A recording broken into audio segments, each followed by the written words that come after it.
Welcome, everybody. I'd like to call the meeting to order. Welcome, everyone, to the regular council meeting on September 23rd, 2025. A couple reminders for today's meeting. Members of the media may sit in the upper balcony at the reserved media table.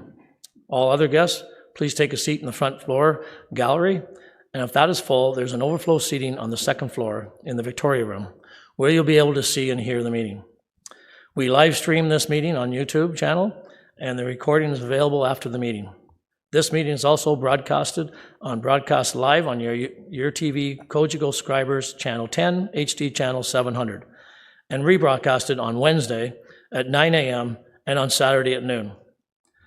Because meetings are accessible to the public in all these ways, video and audio recordings by members of the public is not permitted in council chambers. This is to ensure that all attendees and those who come to make a deputation feel free at ease. Thank you for your cooperation. I'd like to start off with September 30th is National Day of Truth and Reconciliation, a day of remembrance of the honor of the Indigenous people affected by the residential school system. It is time to reflect on the trauma endured and the lost lives, and the lasting impact of the abuse experience. Earlier today, we raised the flag in recognition of the important day and to reconfirm our collective commitment to the journey of reconciliation. I now will read our land acknowledgement. The City of Kawartha Lakes respectfully acknowledges that we are situated in Mississauga lands and the traditional territory covered by the Williams Treaty. We are grateful for the opportunity to work here, and we are thankful for all the generations of people who have taken care of this land for thousands of years. We recognize and deeply appreciate the historical connection to this place. We also recognize the contribution of the Métis and Inuit and other Indigenous peoples, both in shaping and strengthening this community and the country as a whole. This recognition is connected to our collective commitment and make the promise and the challenge of truth and reconciliation real in our community. Thank you. We'll start off with the opening ceremonies. Please stand if you're able, and for the singing of O Canada.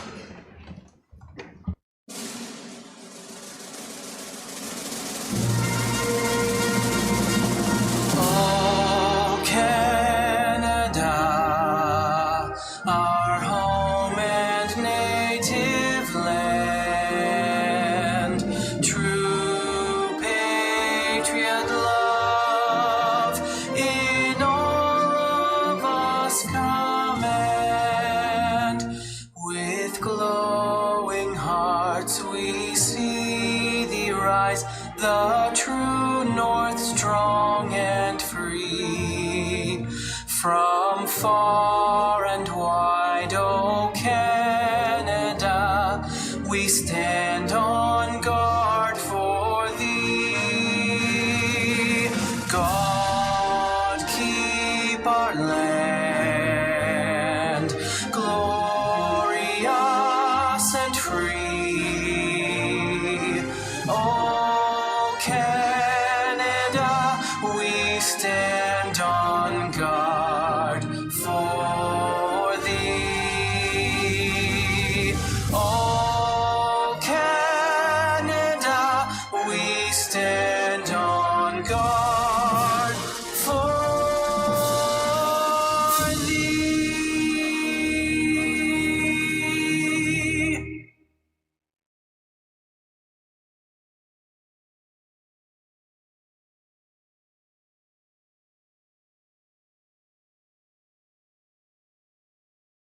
I'd also like to take a moment of silent reflection.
Thank you.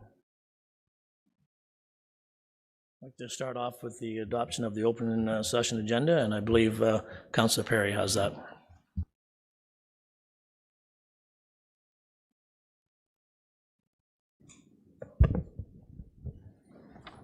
Marseille Megwech, Deputy Mayor. It's moved by myself and seconded by Councillor Warren that the agenda for the open session of the regular council meeting of Tuesday, September 23rd, 2025 be adopted and circulated with the following amendments. Item 6.5 being a deputation by Steve Laforêt regarding concerns relating to the renewable energy project in Kirkfield, interjects renewable energy relating to item 11.1.8 on the agenda. Item 7.4 being additional correspondence regarding concerns related to the renewable energy project in Kirkfield, interjects renewable energy relating to item 11.1.8 on the agenda. Item 7.7 being correspondence related to the proposed renewable energy project, Compass Greenfield Development, Sturgeon Point Road, relating to item 11.1.8 on the agenda. And item 7.8 being correspondence providing a summary of natural heritage assessment activities conducted for Fortuna and Kirkfield solar projects relating to item 11.1.8 on the agenda. Thank you for that. Also, disclosure of any pecuniary interest. Oh. All in favor. All in favor. Oh, all in favor. Thank you. Disclosure any pecuniary interest. Seeing none, if any arises, please let the chair know. And we'll go with 4.1, council minutes. Motion that the minutes of the regular council meeting on August 26, 2025 be received and adopted. Councillor Richardson, second by Mayor Elsley. All in favor? Thank you. And we'll go right into notices and information from members of council. Councillor Richardson. Thank you, and through you, Mr. Chair, I want to give a big shout out this week. Canada flag here. We want to wish Team Canada Women's Rugby all the best this Saturday, September 27th at 10:30 a.m. our time, as they continue to make history going to the world title against England. Special recognition goes to Olivia Apps, who is our hometown Kawartha Lakes hero, Bethany resident, and Lindsay Rugby Club alumni. This is certainly special and a wee little extra special when we have that local representation. So go Canada, go.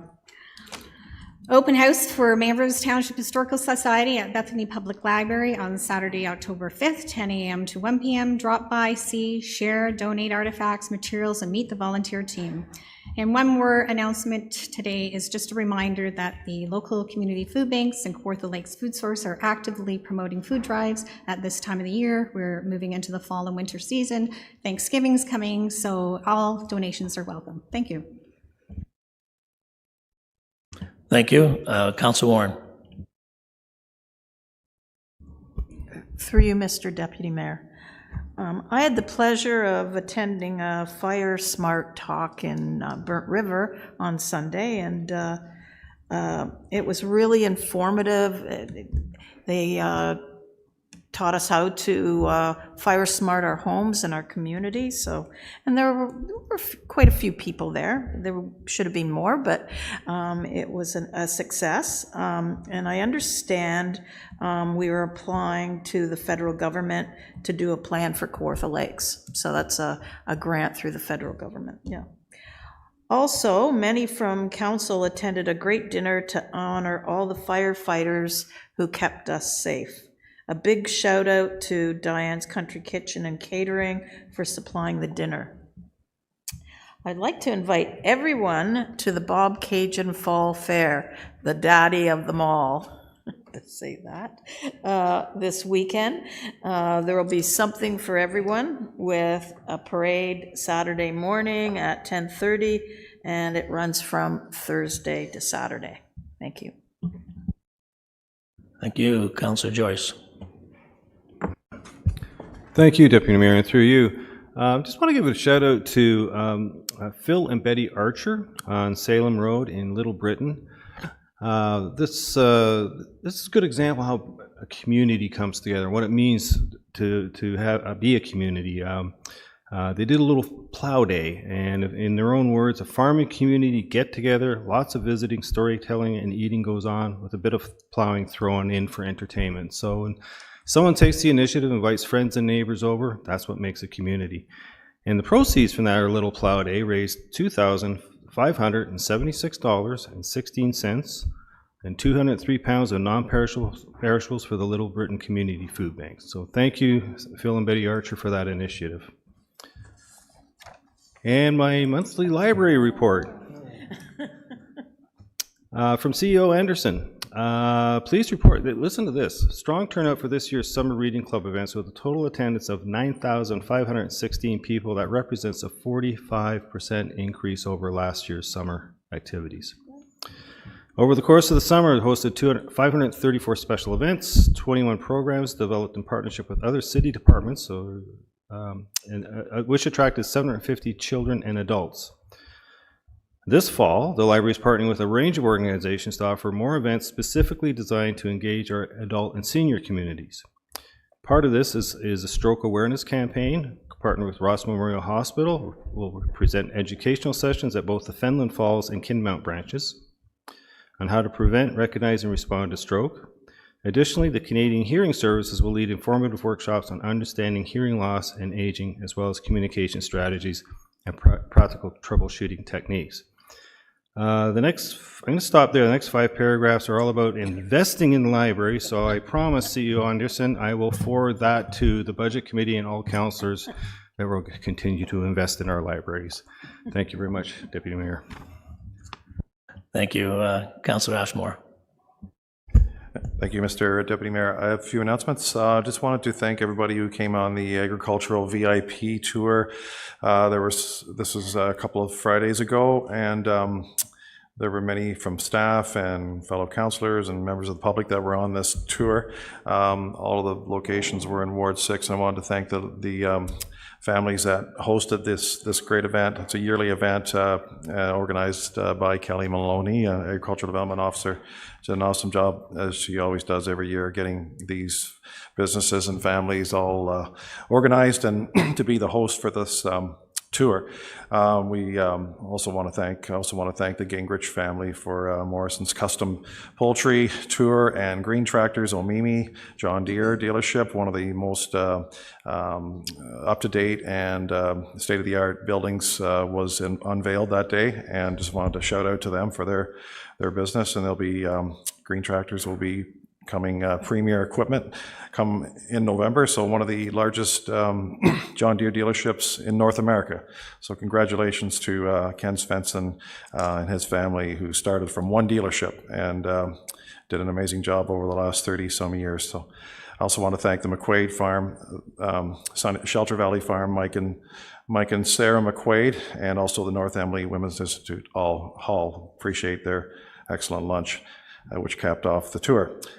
Just wanted to make notice of a few businesses in Omimi recently opened, Sprinkles and Things at 41 King Street East, and I wanted to thank Amanda and Chris, the owners, that they have a store in Bethany, and I want to thank Councillor Richardson, Mayor Helmsley for their support as well. And this is a great new business in Omimi, and wanted to thank Amanda and Chris for coming to Omimi. And also good news, M&M Food Market is expanding to Omimi, so that's another great thing as well in Omimi.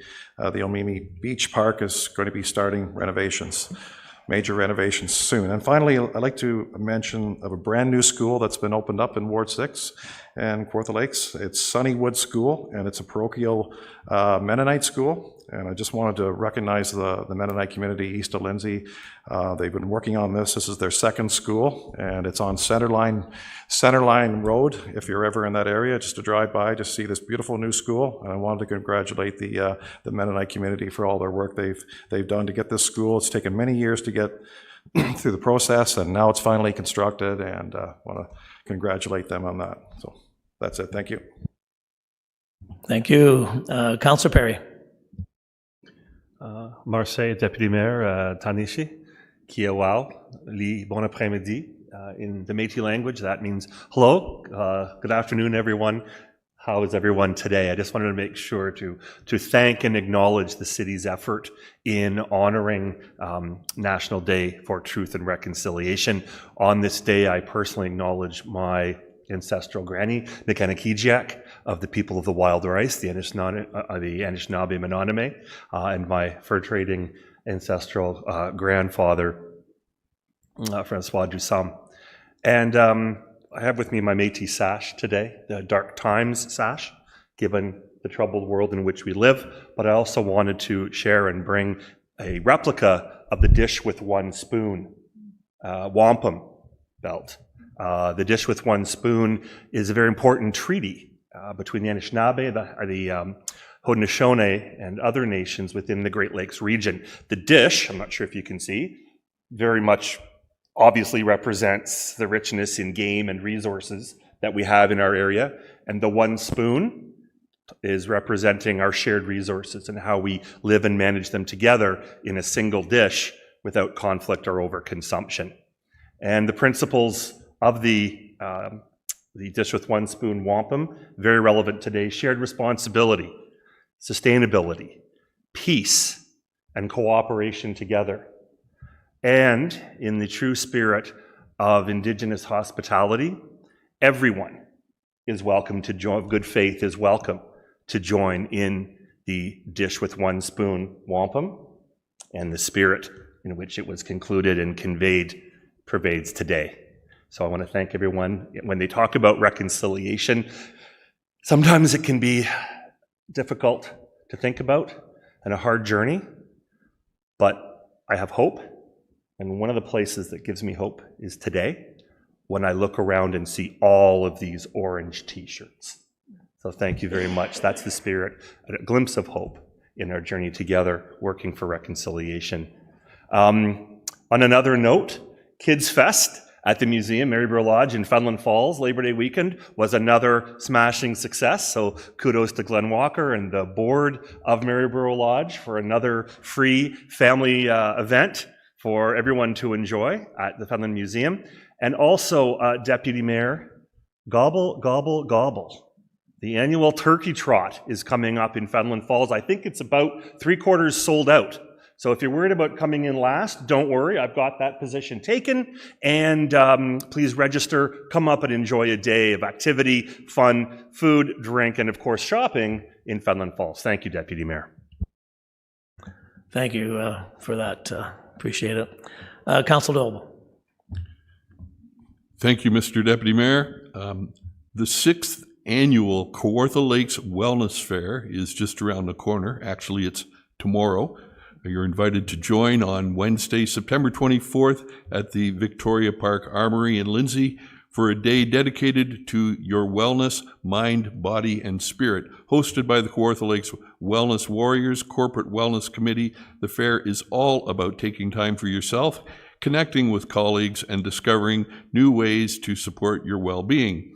Bringing together a wide variety of vendors from familiar faces in our city departments, be sure to stop by and say hello to community partners such as Community Care, the Canadian Mental Health Association, Ross Memorial Hospital, and Peterborough Regional Health Centre. You'll also have the chance to connect with local businesses specializing in fitness, nutrition, health, safety, and therapy.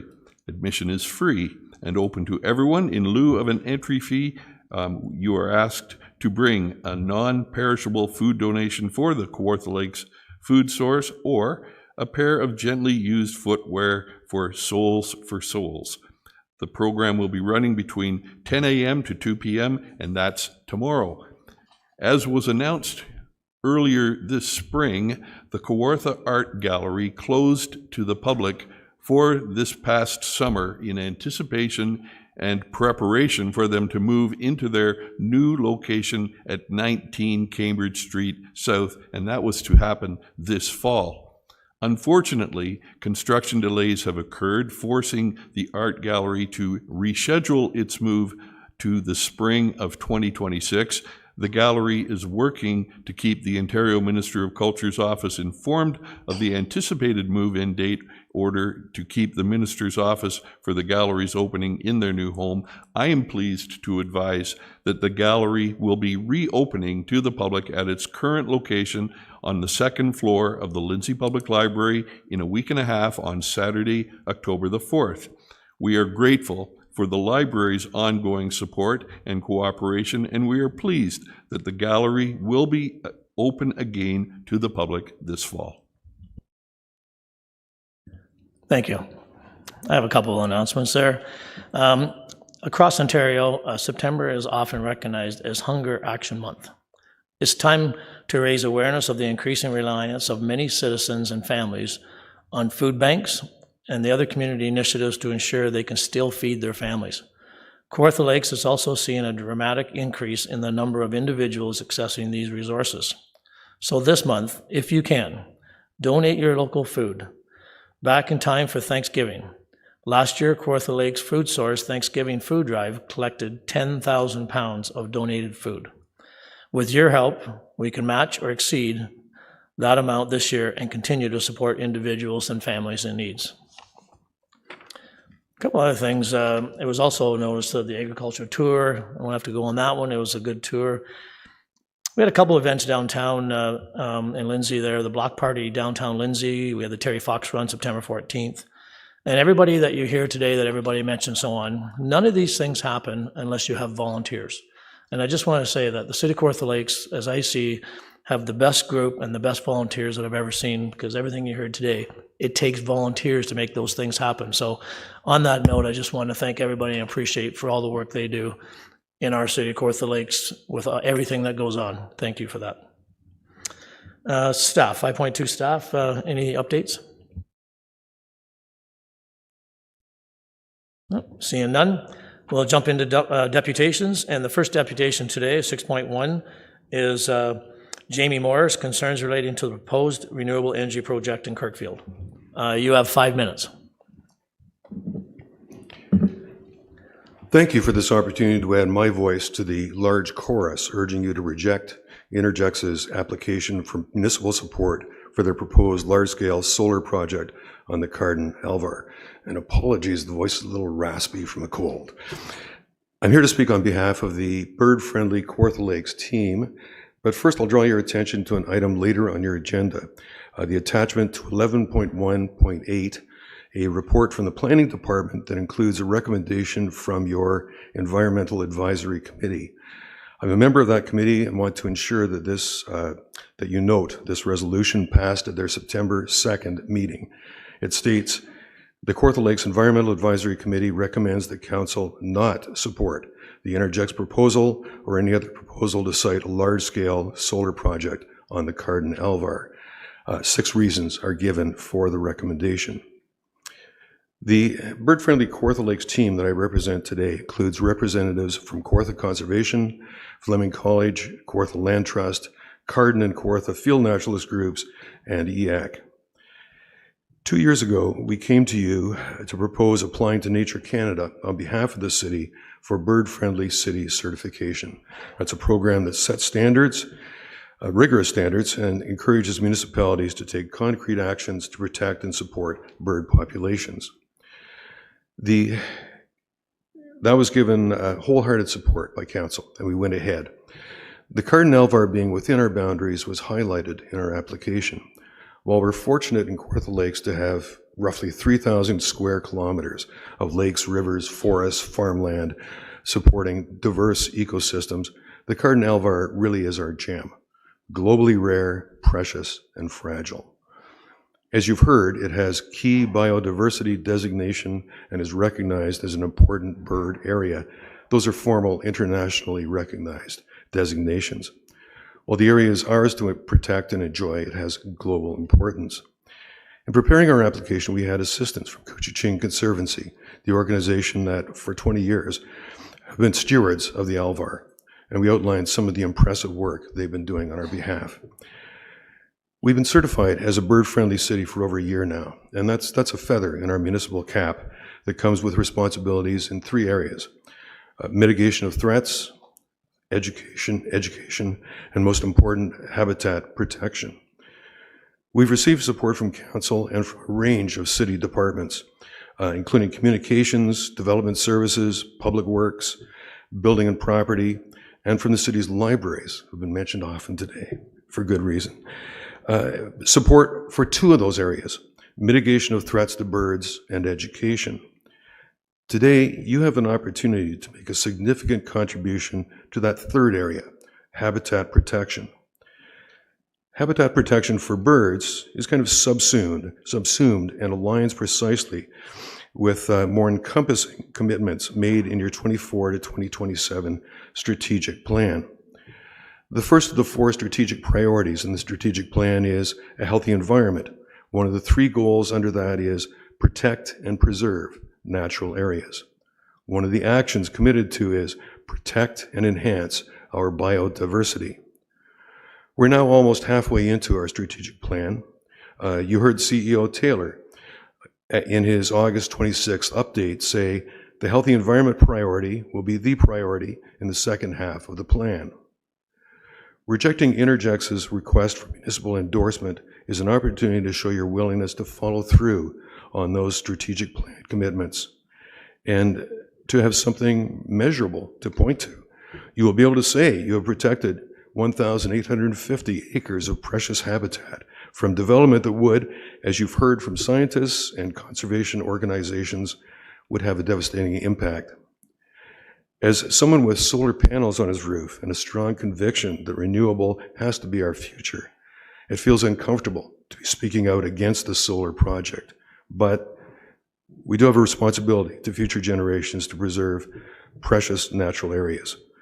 And as Dale Ledbetter stated in her deputation at Committee of the Whole, solar farms can move, fragile areas can't. Thank you. Thank you. If you just want to stay there for a second, see if we have any questions. Seeing none. Okay, so a motion that the deputation of Jamie Morris regarding concerns relating to the proposed renewable energy project in Kirkfield be received. Councillor Warren, second Councillor Doble, all in favor? Thank you very much. Great, thank you.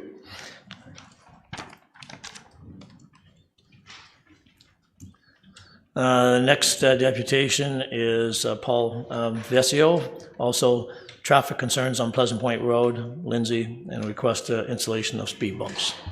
You have 5 minutes also. Thanks, Jared. Yeah, hi everyone. Just we have a serious problem, and I'll just start with at the beginning. Me and my wife moved in 2.5 years ago, and beautiful little neighborhood down there. I don't know if you can look on your screens to kind of send some pictures in to show the little area, the little village we live in. And it didn't take long before I noticed just the speed cars were traveling at in this little community where the roads get very narrow. It's really is, you know, when you live out in the country, it's very quiet.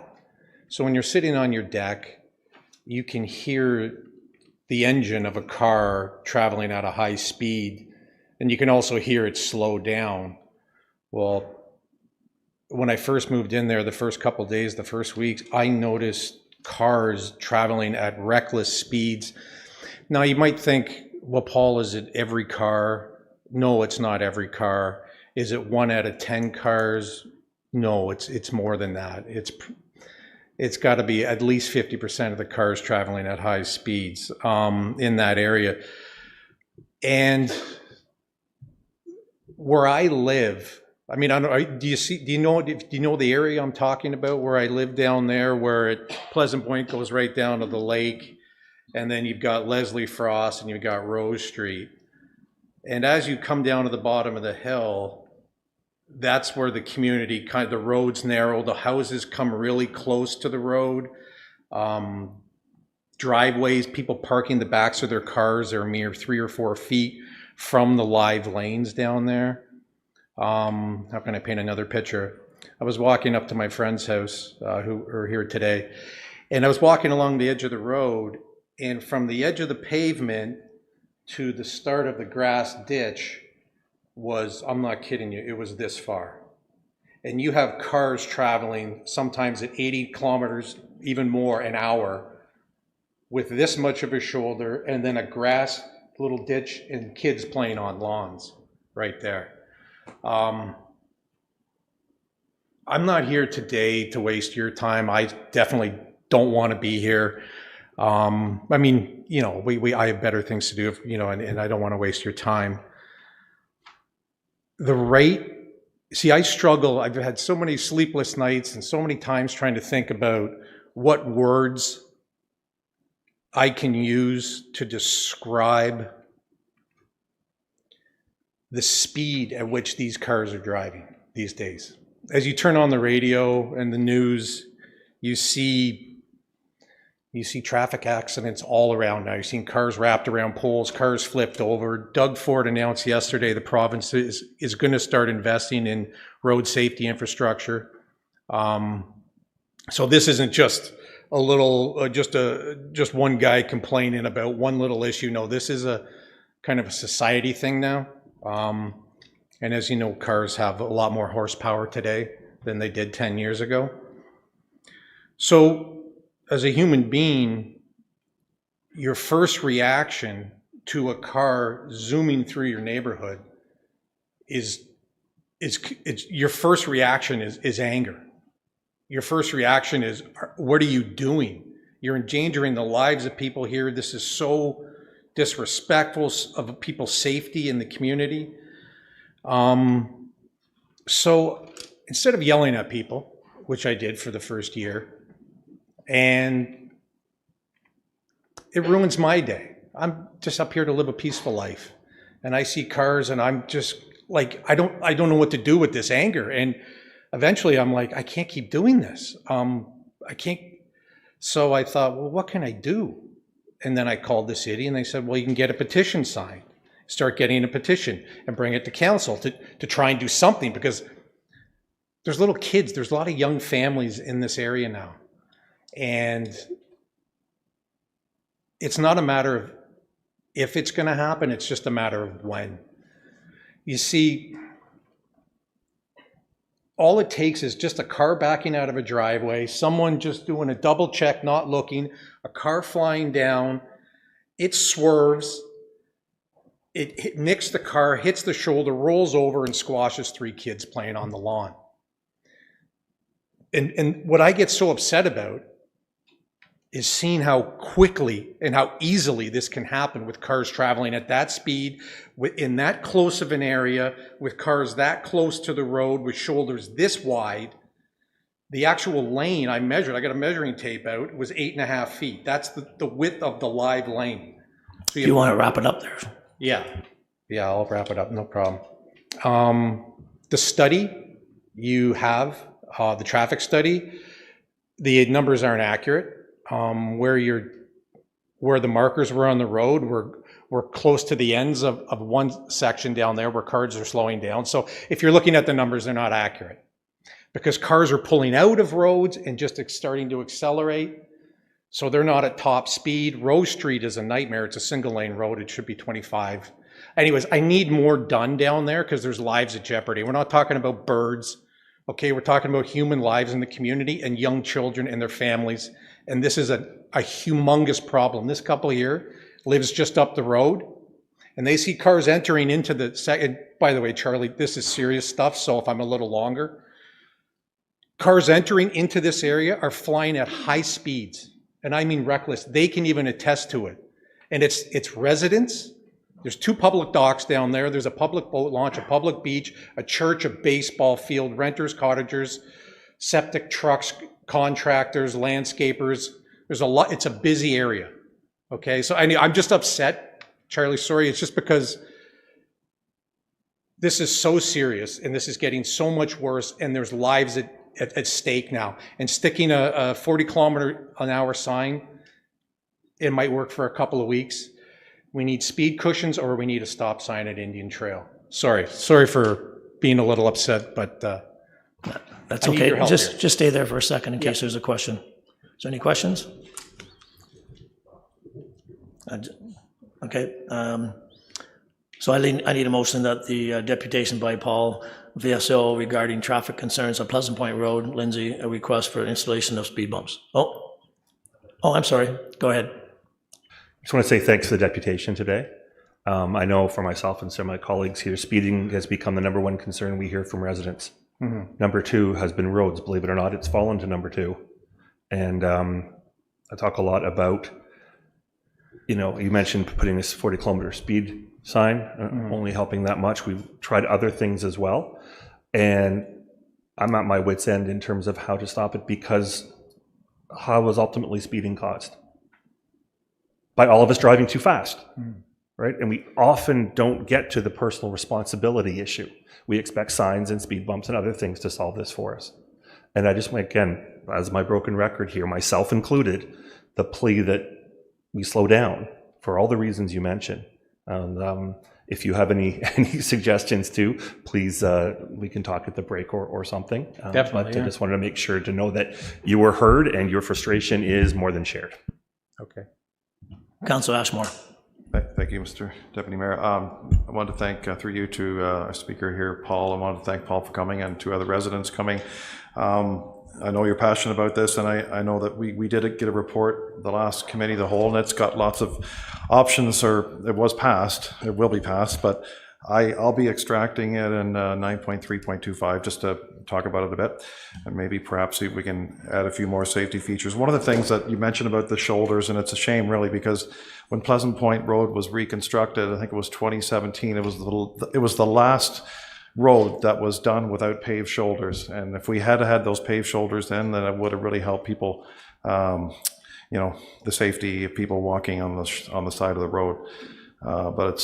But it was done. After that, it was paved shoulders, which are great. But anyways, that's just one thing I wanted to point out. But we've asked the police to come, and they have been doing patrolling. But I mean, the police can't be there all the time, obviously. But and we'll talk about this further on the agenda. But just wanted to thank you for coming. Okay. Yeah. Councillor Warren. Through you, just what Councillor Ashmore said, that you can go to the OPP website and I've already done it. I've already called them multiple times. They come down, they sit there for 3 hours one day, and then they leave and they don't come back. You see, what I did here is I played the tape all the way through. I said, well, you can put signs up all you want. It's not going to work. The only thing that's going to work is literally you put a 6-inch riser, 8 feet long like this, a rounded speed cushion, paint it yellow, put 2 signs that say bump. Snow plows can go over them. People can travel at safe speeds over them. And it's only a distance of about 500 meters. So it's not like you're inconveniencing everyone in the community. It's just a short distance. And that's the only thing. Charlie, if you could see the speeds that these people drive down there, you would be absolutely enraged. It's not just a little bit quick. It is speeding. There was 3 incidents in the last 5 days of people almost being hit. My wife, Brian Reed, you might know him, and there was an accident up at Snug Harbor where if kids were playing at the end of their driveway, they would have been killed. Okay, we're talking about preventing the worst case scenario. All I care about is everyone making it home for dinner at the end of the day. That's all I care about, and I see that being in jeopardy. That's how serious this is, guys. This isn't. We have something later in the agenda that might address some of those issues. Yeah. Okay. Thank you for that. Could I have a motion that the deputation of Paul VSO regarding traffic concerns on Pleasant Point Road, Lindsay, and a request for an installation of speed bumps be received? Councillor Ashmore, seconded by Councillor Doble. All in favor? Thank you very much. 6.3, we have concerns relating to the renewable energy project in Kirkfield. Joanna Powell and Robert Biles. You have 5 minutes. Thank you. Good afternoon. I'm a resident of Ward 1 in the city of Kawartha Lakes. I want to draw your attention to our petition opposing the Interjex proposal for an industrial-scale solar installation on the Carden Alvar, one of the most rare ecosystems in the world. At the Kirkfield Family Festival on August 30th, 57 people signed the paper petition. After the festival, the online version received 881 signatures. the largest number ever received by a City of Kawartha Lakes online petition. The Cardin Alvar is already recognized as a globally significant important bird area by BirdLife International. We believe it should be designated a UNESCO World Heritage Site because it meets 3 of the selection's criteria. 1, to be outstanding examples representing major stages of Earth's history, including the record of life, significant ongoing geological processes in the development of landforms, or significant geomorphic or physiogeographic features. 2, to be outstanding examples representing significant ongoing ecological and biological processes in the evolution and development of terrestrial, freshwater, coastal, and marine ecosystems and communities of plants and animals. 3, to contain the most important and significant natural habitats for in situ conservation of biological diversity, including those containing threatened species of outstanding universal value from the point of view of science or conservation. To be designated a UNESCO World Heritage Site, you just have to meet 1 of those. Now, I'm honored to introduce Robert Bowles, a leading environmental consultant in Ontario who has worked for the Ontario Ministry of Natural Resources and other organizations on environmental contracts as a recognized expert on wetlands, alvars, and other environmental features. Bob is the founder and first president of the Cardin Field Naturalists, which has operated for more than 20 years. He has organized, compiled, and reported Cardin Alvar Christmas bird counts, butterfly counts, dragonfly counts annually for 30 years.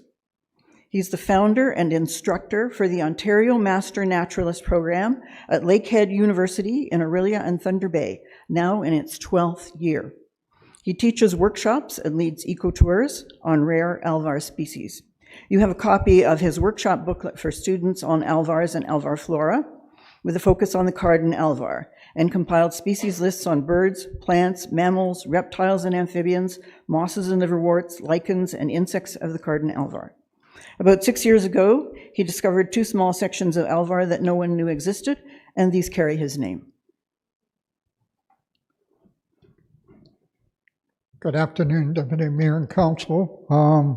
I'm here as an educator, ecologist, and expert on alvars, and I understand that you have a copy of this booklet that I use for my students at Lakehead University when I take them out on the alvar. I want them to understand. Alvars are one of the rarest habitats.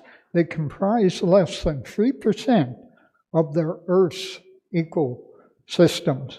They occur in only 5 areas of the world: in Sweden, in small islands off of Estonia and Russia, and then in England and Northumberland on the north part near the Scottish border, and then in Ireland there's an area, the Berm, that I've had the pleasure to visit in Ireland. But the best alvars in the world is the last places in the Great Lakes area of North America, which include 15% in Ontario, 15% in Michigan,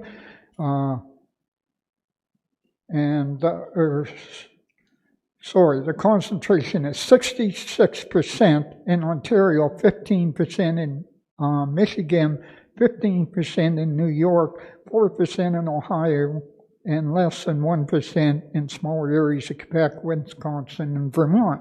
So you see, we have 66% of alvars in Ontario, this rare ecosystem. The largest and the best alvars in the world, with over 400 plant species, with a biodiversity of 150 species in just under 2 hectares. They occur in the northwest of Ontario, starting at Peely Island through the Bruce Peninsula, Manitoulin Island, arcing into the Garden Peninsula in Michigan, and then areas like the Napanee Plains east of Kingsland, Birtland, Alvar, Smith Falls, and of course Cardin Alvar. First wrap up, please. identified in 1969 as rare alvar land by Dr. Paul Bushell from Sweden, who was teaching at Queen's University in Kingston, started to see them just off the Frontenac axis on the Napanee Plains and told us they were alvars. Dr. Bushell never did get a chance, passed away a year later, never did get a chance to do a complete alvar studies in Ontario, but Dr. Paul Catling, his study, completed that, and he rated in his 1995 studies that Carden alvar was the most and the highest biodiverse alvars in all the ones in Ontario. Bruce County has some wonderful alvars and Manitoulin Island, but this one had the Could you highest wrap it up, please? biodiversity. So we strongly agree with support with the City of Kawartha Lakes Environmental Advisory Committee that the project would severely harm this hotspot of globally rare habitat, the best alvars in the world, and the council should not support this industrial-sized interject proposal or other proposals of this large scale in this globally rare and high biodiverse Carden alvar. We also urge that council should support efforts to have the Carden alvar declared a UNESCO site, a World Heritage site. Gonna have to cut you off here soon, sir. I'm just wrapping up. Yep, Sorry, wrap it up. sir. Yeah, so international regulation, conservation support, educational opportunities, and additional ecological potential for tourism. Thank you. Thank you, and just stay there for a second in case there's any questions. Mayor Elmsley? No? Okay, no, okay. Could I have a motion that the deputation of Joanne Powell and Robert Bowl regarding concerns related to renewable energy project in Kirkfield be received? Councillor Warren, seconded by, Councillor Yo. There you go. Got you up there. Thanks. All in favor?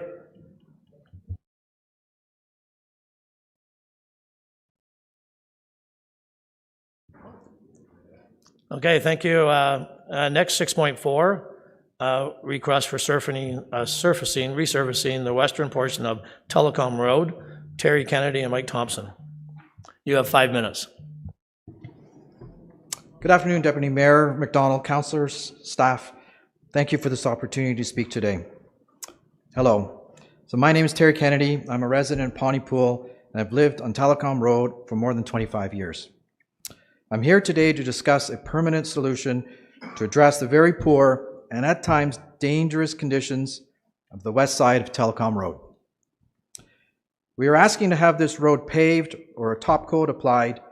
Something has to be done to stabilize this road. Just this past winter, I personally have witnessed a rollover in the adjacent field, and I have been told by other residents of a fatality where a driver had lost control and hit a tree.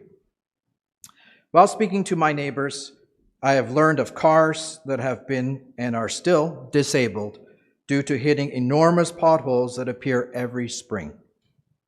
Several times a year, myself and other residents cannot navigate the hill due to freezing rain and have literally slid off the road into the ditch. I do realize all roads are hazardous during freezing rain conditions. With the sand gravel road, it takes considerably longer for even a thin layer of ice to melt off, resulting in emergency calls to the city. Yes, the city does respond, but this does disrupt the daily operations, and it calls for additional resources. I am aware that the road has had grading and gravel restoration in the past, but this is not a solution to the problem, as it does not last for long, and the evidence is still there today, with signs of the road being washed out near the shoulders approaching the top of a hill in a densely populated area. We currently have disabled residents who tell me they make several calls to the city as they cannot navigate the road. I do believe the city keeps records of the calls. If so, there will be a long list of calls for help with the west side of Telecom Road. I've been told that the west side of Telecom Road sees about 150 plus cars daily in usage, so we're not just, another quiet rural road asking for paving. I have prepared a short fact sheet of which are just comments in a bullet form, and there is a letter attached to my petition for review. In conclusion, we are asking to have this fairly small project to be put on the road plans for 2028, as many of us are senior citizens, and this would make a significant improvement in our safety and lives. Today, in this year, 2025, and after more than 25 years of patiently waiting for resolve, it's time to put our request into motion. Thank you. Thank you. Go ahead.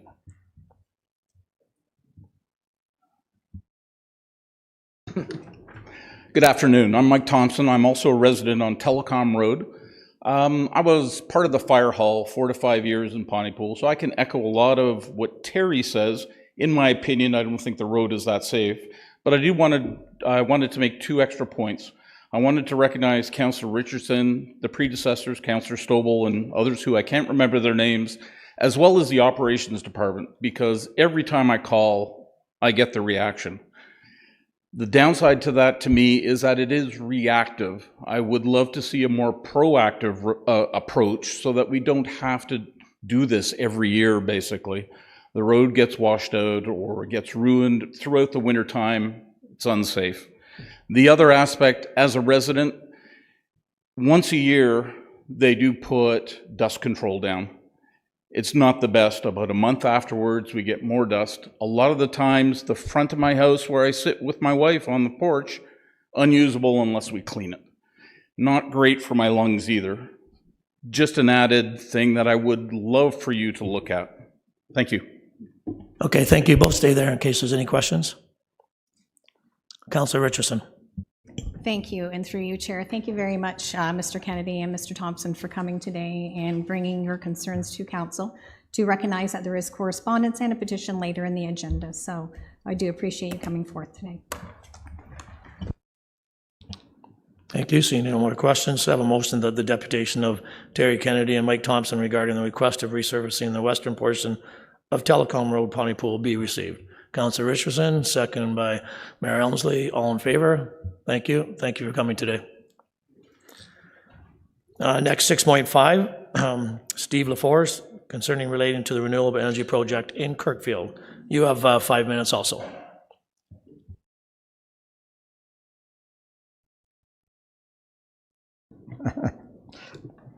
That's better. Mr. Mayor and members of council, I wish to speak in opposition to the proposal by Intergex to construct an industrial-scale solar project at Cardinalvar. I acknowledge the need to address climate change to transition to renewable energy sources. It would be reckless and irresponsible, however, to decimate critical habitat, flora and fauna on the Cardinalvar in a mad dash to meet this goal. The Intergex proposal is much too rushed, virtually slapdash. The plan obviously did not take into account many factors, had timelines set at a breakneck speed, lacked proper consultation with all stakeholders, and showed a lack of understanding of the site and its biological diversity. There was a meeting on August 19th at Cardin Recreation Center with over 100 in attendance. Display materials by Intergex were not fully ready to show the details of the installation. Apparently, there was a previous session in Seabright on June 26th, but those present on August 19th were unaware of that session. The map shown on August 19th by Intergex was far too ambiguous, without labels for roads or key landmarks.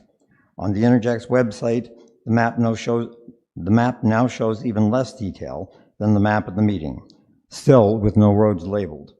Unfortunate. Seating at the meeting was inadequate. There were no elected officials for the city present, nor any staff, nor any media. In terms of the very low public profile of this proposal, one is reminded of a 007 stealth mission. The proponent's suggestion at that meeting that they would conduct surveys of the flora and fauna on the affected site is ludicrous. We already have decades and decades of detailed surveys by recognized experts, some of whom attended the August meeting and have also done deputations here. They all indicate that the site is precious, highly significant, and extremely susceptible to disturbance. Disruption of wildlife corridors through the site is a major concern. The letter titled Summary of Natural Heritage Assessment Activities conducted for Fortuna and Kirkfield solar projects, item 7.8 on the agenda today, gives details of the exact site. It also covers the data that has been reviewed and the new surveys undertaken by Intergex, or on behalf of Intergex. I suggest to Council that it is grossly unfair for these details to emerge at this late stage. There was no opportunity whatsoever for local citizens and those of us wishing to defend Cardinalvar to review this letter or to check locations of these properties on a map. None of us had a chance to even ask a question or submit a letter in response or request a deputation, because letter 7.8 only appeared to the public when the agenda was posted late Friday afternoon. In contrast, the deadline for our letters or requesting to do a deputation had already passed at noon on Friday. I asked Council to consider whether this procedure was equitable. Regarding agenda item 7.8, I note that the breeding bird atlas takes 5 years. For each atlas square, you must do 25 point counts, surveys for owls, surveys for other nocturnal species, and surveys for wetland birds. Results for any single year would be very partial. It is only after 5 years of atlasing that a full analysis can be made. Quotation, several field visits, as mentioned in this letter, starting only in late June, are clearly inadequate. Data collected re other wildlife, especially butterflies and dragonflies, reptiles and amphibians, would be vastly incomplete. It took Dale Leadbeater and her partner 14 full years to survey plants for the Cardin checklist. I do not accept that this proposal can receive any go-ahead from Council based on the quotation promise that Intergex will have breeding bird surveys and bat monitoring and other work done, quotation, in future. I strongly challenge the statement in that letter that alvars and wetlands appear to have been substantially overmapped. This is not true. In supporting documents for my deputation, I refer to the recent report, The State of Canada's Birds, that is available online. It notes a terrible 67% decline in grassland birds since 1970. Cardinalvar is one of the few sites left for these birds, including loggerhead shrike, eastern meadowlark, upland sandpiper, grasshopper, and vesper sparrows.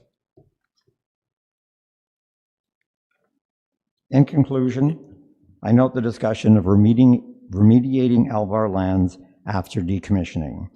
Expert opinion indicates that successful remediation of alvars would be impossible. I urge Council to deny support for this proposal to build an industrial-scale solar project in Cardin lands under consideration. I hope that Council will reject the application by Intergex for an LT2 on these lands. Please reject any approvals allowing this project to be built at this site. Thank you. Thank you. Just stay there for a second in case there's any questions. Seeing none, can I have a motion that the deputation of Steve LaForest regarding concerns related to the renewable energy project in Kirkfield be received? Councillor Warren, second Councillor Doble. All in favor? Thank you.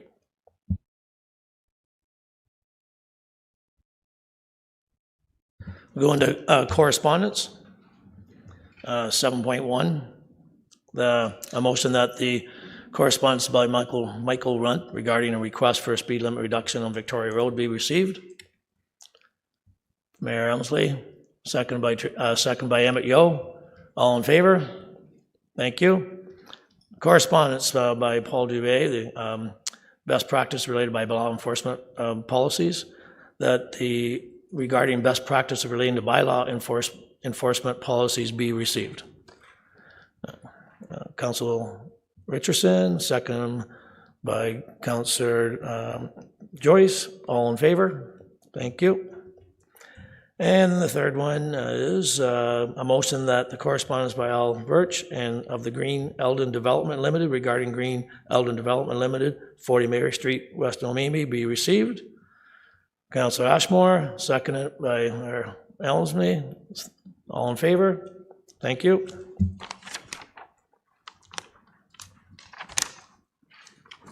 And also a motion that the correspondence listed in item 7.4 of the agenda regarding the council meeting September 23rd regarding comments relating to the proposed renewable energy project in Kirkfield be received.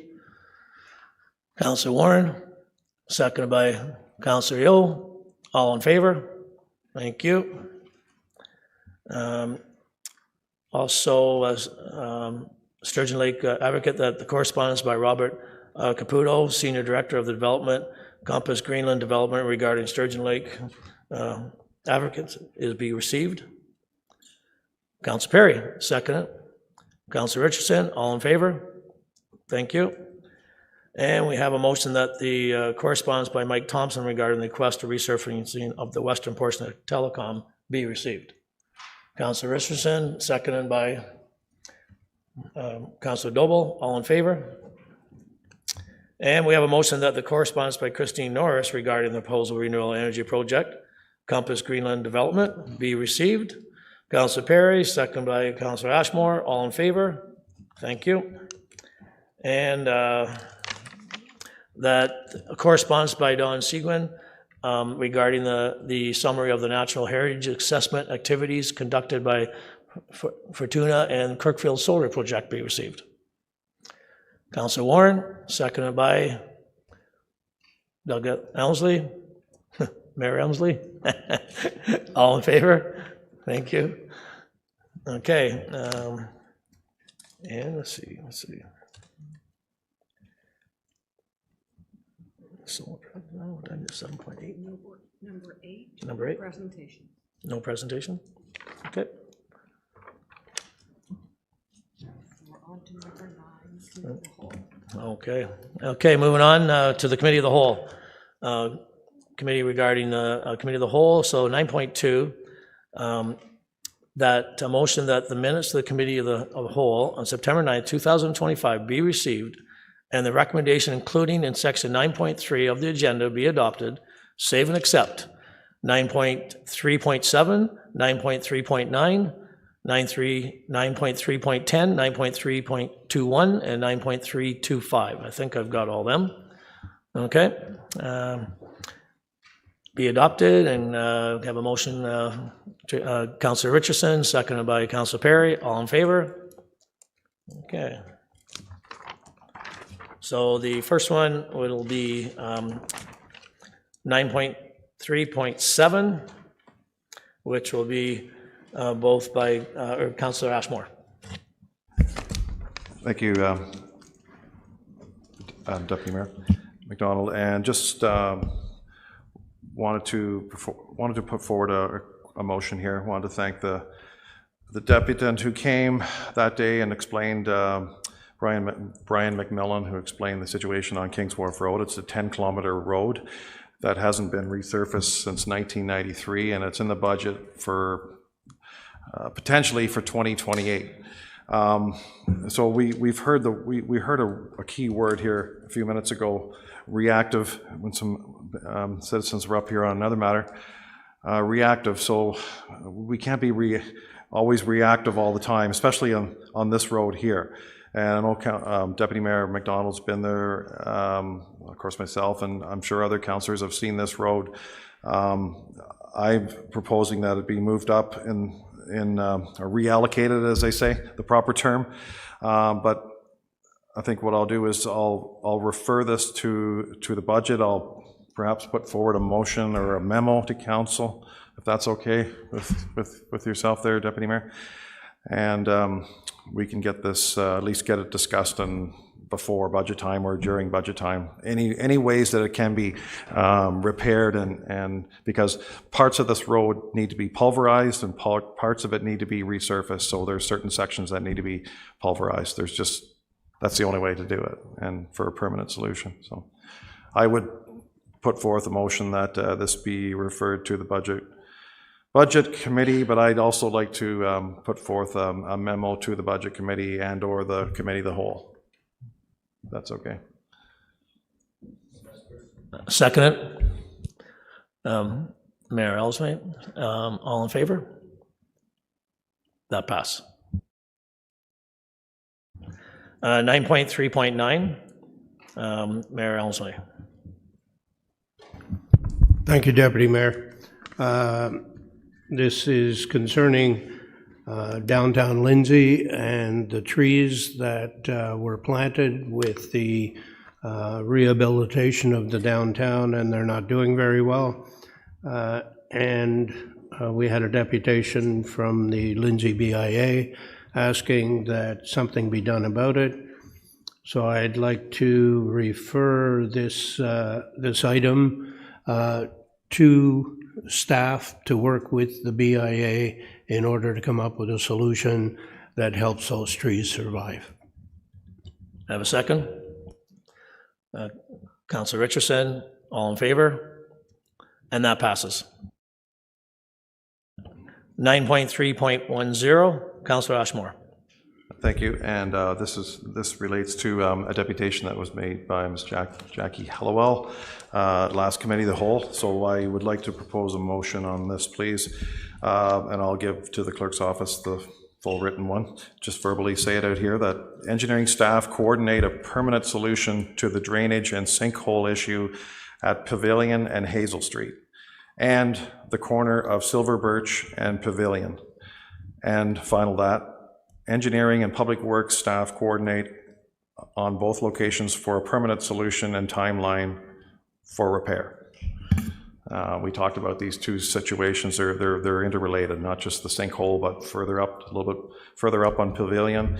It just needs to be, it's been on the go for 5-6 years, and it needs a permanent solution. We're not talking a hugely expensive solution, but the people are really getting to the point now where they just think that, you know, after 5 years, we've had a case file even assigned for this for 5 years, and it's been patched, but we need to get a permanent solution for this, and that's all I'm asking for, please. Could I have a second on that? Councillor Richardson, all in favor? And that passes. Thanks. The next one is 9.3.21. And that's Councillor Joyce.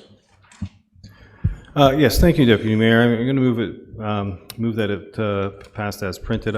I just extracted it because I just felt it deserved a shout out. We have a detailed archaeological management plan. It's 105 pages that was condensed to an 8-page memo to council, condensed to a single sentence here that we're going to pass. And I just want to commend our Emily Turner and her team to put this together, and just want to thank them.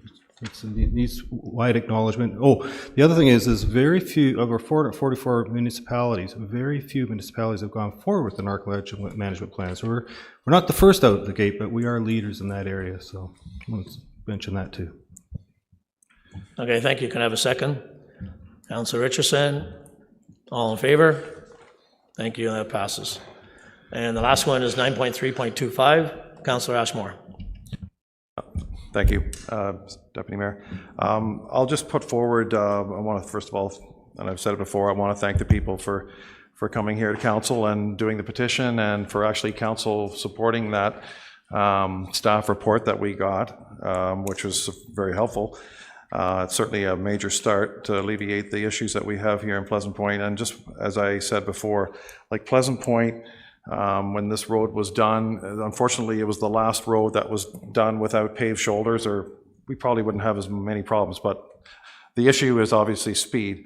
I know that the calculations and the analysis said that there wasn't speeding, but obviously people who live there, they know that people speed, and you know, they don't catch you don't see that, but they do. And obviously, there's people's lives at risk.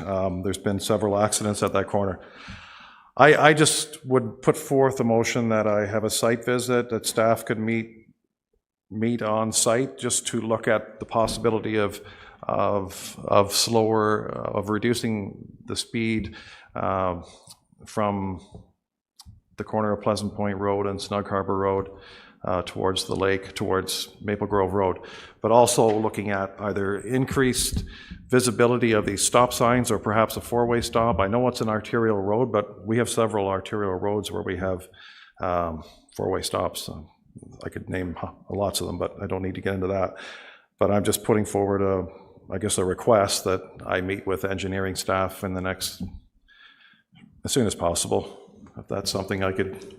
So your motion is just for a site visit with Site visit, staff? that'd be fine. Okay.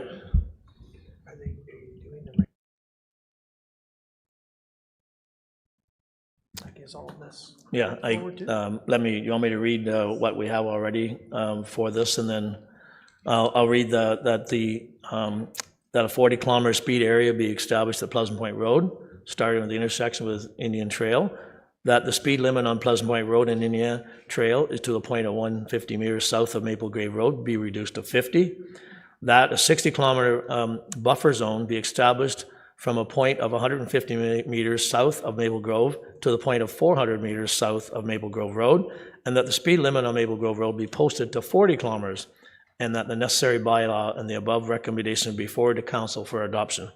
Is there anything you added to that?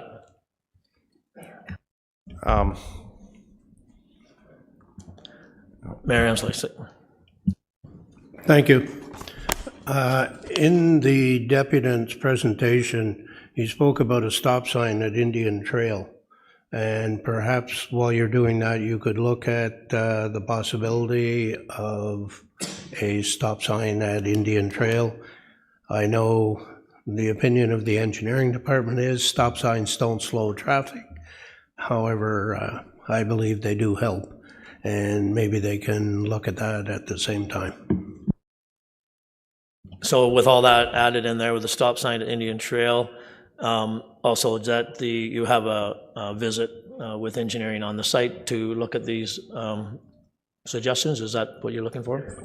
That's fine. There actually is a stop sign at Indian Trail and Pleasant Point Road, but it's covered with branches, so we can't see it. So maybe there is one there. I know that there is one there. So, maybe we can just double check that. Maybe that could be increased the size, but a site visit. Also on the report, I forgot to mention, it's just a small thing, but it mentions that it's Verlem. It's actually Fenelon, the location. So they had 3 different locations that we talked about. This is actually the former Fenelon Township, but it was listed as Verlem. So just a small thing, but I think it's important that we have the right, because that may affect, locations and stuff like that.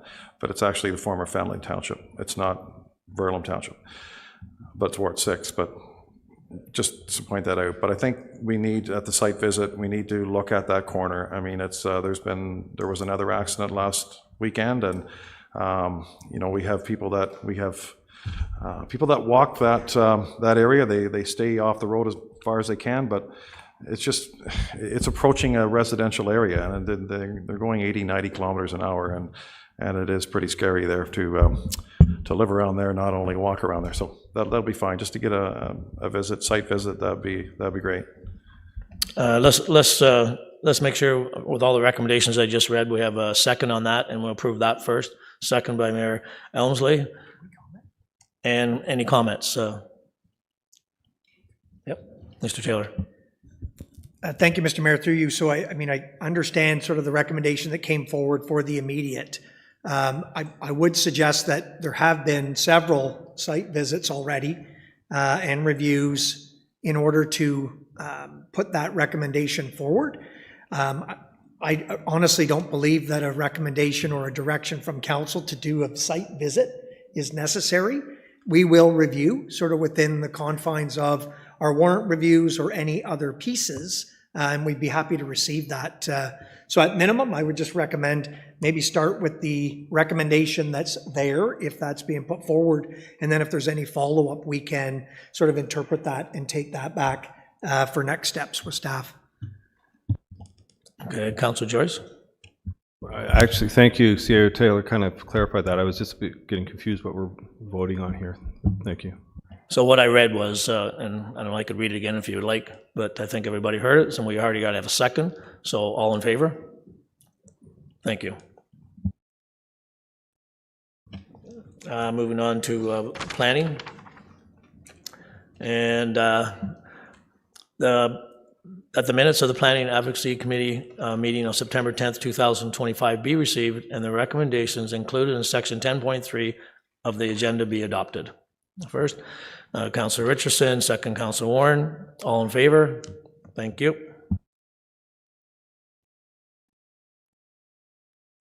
We'll go into consent matters now, and I believe that Councilor Richardson has that.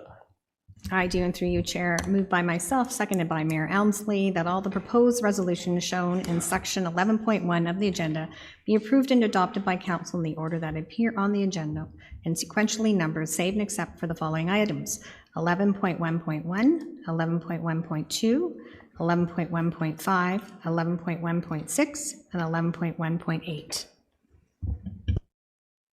All in favor? Thank you. The first one is 11.1, which is Councilor Warren. Yes, thank you through you, Mr. Deputy Mayor. And I will move that report LGL 2025-001 Enbridge franchise agreement renewal be received, that the agreement between Enbridge Gas Incorporated and the City of Kawartha Lakes, as outlined in Attachment A to report LGL 2025-001 be approved, and that the municipality, the City of Kawartha Lakes expresses its support for an amendment to Section 9 of Regulation 584/06 under the Municipal Act 2001 and an update to the model franchise agreement to enable Ontario municipalities to keep pace with leading practices in other Canadian jurisdictions and charge private utilities for fair compensation for use of the municipal right-of-way, and that the City of Kawartha Lakes expresses its support for the update to the model franchise agreement to remove the ability for private utilities to abandon infrastructure in the municipal right-of-way without approval from the municipality, and I will speak to it if I get a seconder.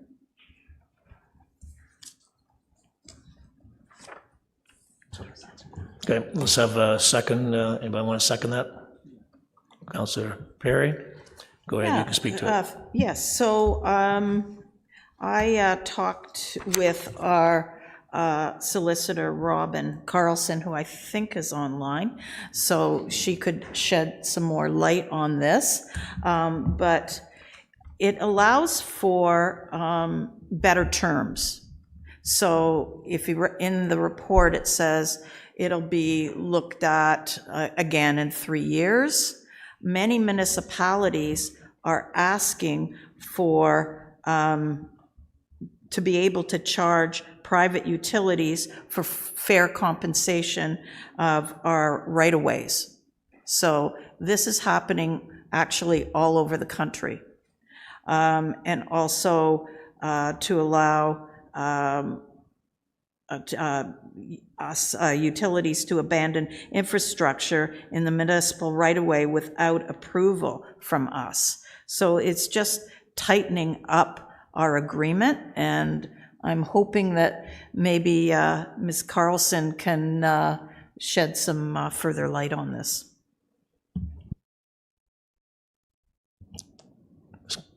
If the resolution as printed is accepted, it will allow the city to sign to the 2000 model franchise agreement, which is the current franchise agreement accepted by the Ontario Energy Board, before our current terms expire in February of 2026.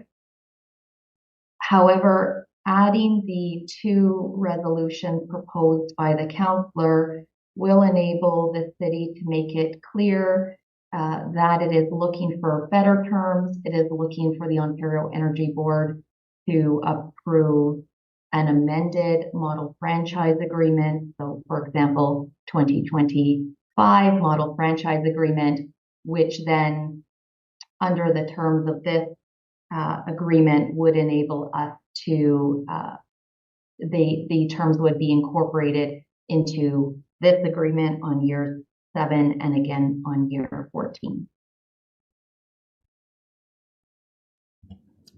Any other questions? Yeah, just a clarification here, go ahead. Thanks, Chair, and through you, just maybe a clarification on the resolution. When it was read, the first part as printed, it missed the mayor and clerk authorization. So I just wanted to clarify that that was intended to be added to the overall. Yes, it was, sorry. I thought maybe I should have put that at the end.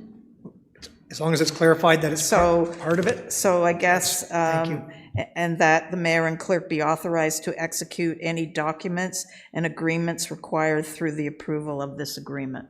So it's basically, as it is as written, I've just added two other that's, so it just protects us going forward. Many other municipalities are doing this, so they get a better deal. So it really doesn't change anything. It just helps us down the line. Mayor Ansley? Does Councillor Perry wish to speak to it as a seconder? Councillor Perry? Thank you, Mayor. Just in support of the motion in terms of the better deal we'd be able to get from Enbridge Corporation, seeing as they're the provider moving forward. You know, a lot of times the Planning Act developers are paying community benefit fees. Short of that, this would help us with our position and a better deal from where we are now. Thank you. Mayor Ansley? Thank you. And through you to Ms. Carlson, perhaps. Is this time sensitive to be signed? It will take some lead time to get the agreement approved by the Ontario Energy Board. So yes, we could push it another to the next council agenda, but we wouldn't want to be getting too close to the February renewal date. My concern is, if we do this, are we jeopardizing future expansion?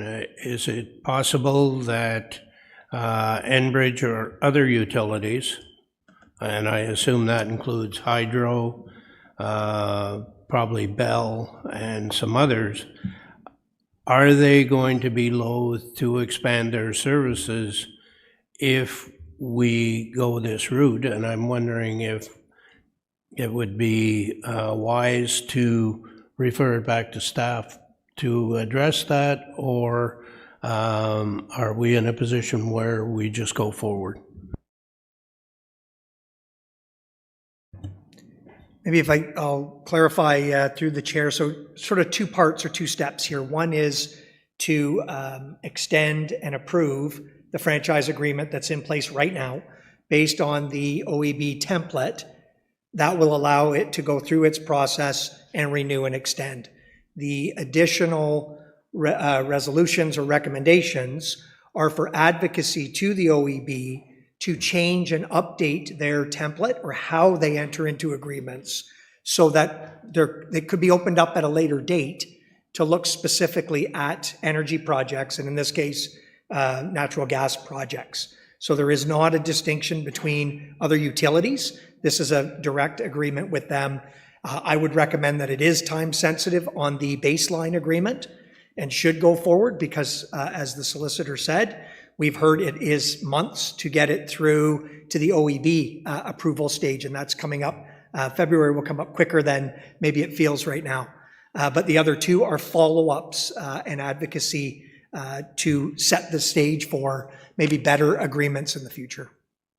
Thank you. Councilor Warren, are you okay with that? Okay, we have a first and a second. All in favor? And that passes. 11.1.2, Councilor Ashmore. Green Development, 40 Mary Street, Weston, Omemee. Yeah, thank you, Mr. Deputy Mayor. Just wanted to motion to accept that correspondence in the report from Solicitor Carlson, but I had a follow-up motion as well, and I just wanted to point out a few things that the proponents, they originally signed this agreement in January of 2020, and then as we all know, things were delayed for 2 or 3 years trying to get approvals and things done, not just here, but worldwide. And here we are now. This has been a 30-year project by the proponents to bring housing, bring a really nice project to Omemee and Green Eden Development. And so in one way, it's disappointing that we can't keep the agreement that the proponents signed from the city. It was an ironclad agreement saying that they had municipal water. But they do have the ability to have their own water system, which is what they're going to propose in the development. But the issue right now, and I was going to put forward a follow-up motion. I was going to put it through before, but in the correspondence. But if I could just put a follow-up motion, and I'll explain if I could, please. Yeah. What's your motion? Okay, so the motion would be that planning staff rescind their formal notification that Phase 1 site plan agreement approval, it's called SPA, has expired, and that planning staff provide the applicant a full list of remaining documents required to enable Phase 2 site plan agreement and subsequent formal construction permits to be issued. So Phase 1 is completed. It's like 95% completed, but then the proponents have been told, well, you got to start from square one again. You've got to start with a pre-consultation. But they've invested hundreds of thousands of dollars into this project, and due to circumstances beyond their control, about 5% of the Phase 1 was not completed. So what they're asking for is that they need to know a full list of what the documents are required to finish their site plan approval for Phase 2. If not, like, this project is in jeopardy. I mean, we want to get this project done. The people in Omemee want it done. The proponents want it. And I think everybody else wants it done. But we just need to get, they just need to have a clear, concise list of, to-do list and a certain amount of time that it has to be done so they can start construction. So that's all I'm asking. And I know it's, we can debate for another hour about the last 5 years, whatever, but the long and the short is that they want to get going, and they've been delayed here and there.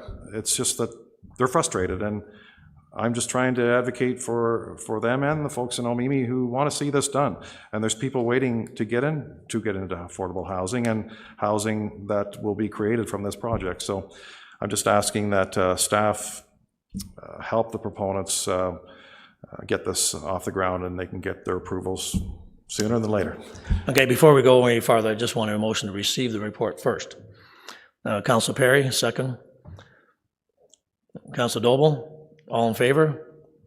And now we'll go to the motion that he has put on the floor, and he needs a second if he wants to speak to it. Do I have a seconder?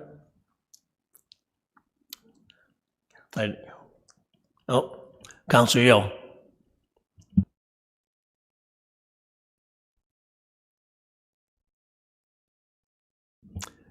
Go ahead. Well, yeah, I've said it pretty well here. I mean, we're at a critical point in this project right now. They can't wait any longer.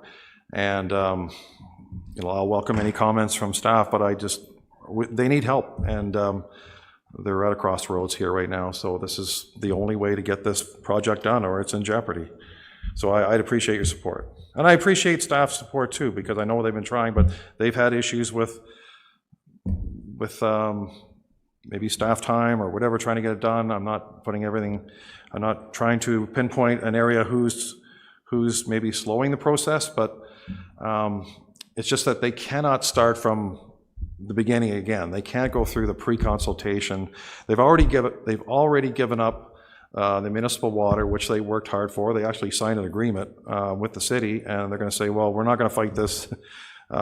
We signed it. We should have it for 30 units. We were thinking of going to 70 units, but now we're going to go back to the original 30 units. That's the decision of the builder, of the proponents, of the owners, but we just need to get this done now so they can start construction before winter.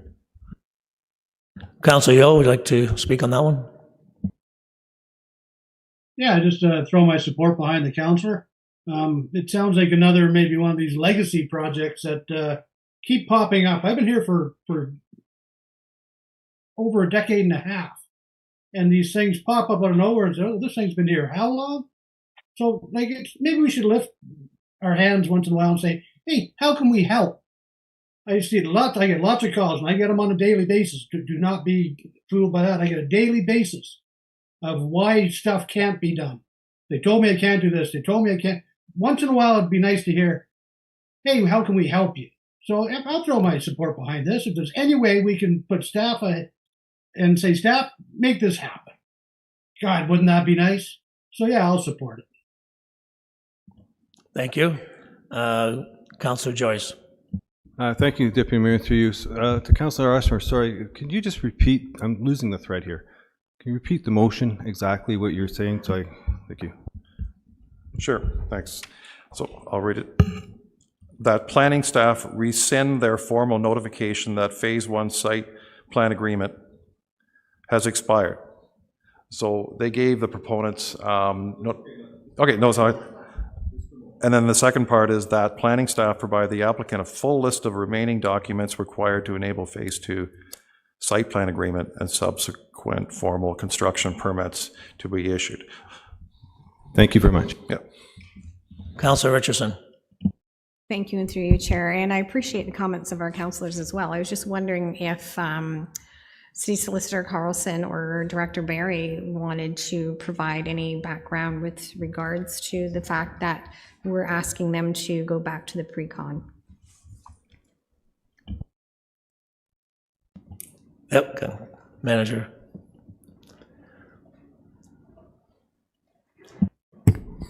Sure, thank you. Through the chair, to perhaps the very last question from the councillor. Thank you for the question.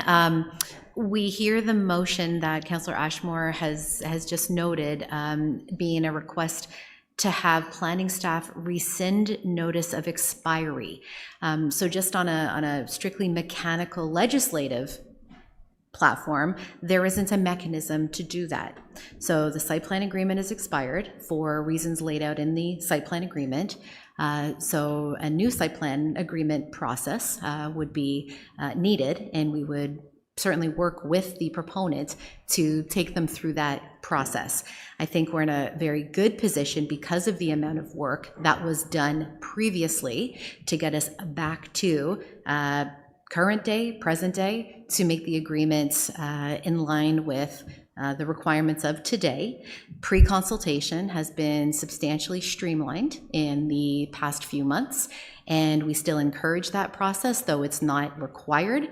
We think it's very valuable, and the proponents have agreed with staff that that is also something that they would like to do to ensure that they get a full list of submission requirements to help them through the site plan process. So I think we're part of the way there in response to the councillors. Thank you, and I appreciate that too. And it's encouraging to hear that staff is already working with proponents towards those issues and agreements. Any other, we have a first and we have a second. All in favor? And that fails. Okay, thank you. 11.1.5. What's that? I did it. Yep. Okay, next on the agenda is 11.1.5, Mayor Elmsley, the advance approval designation proposed for 2026 capital and special project. Thank you very much, Mr. Deputy Mayor. And through you, what I would like to do with this is move it as printed, but I do want to say that what we're doing here this is the early start projects for the 2026 budget.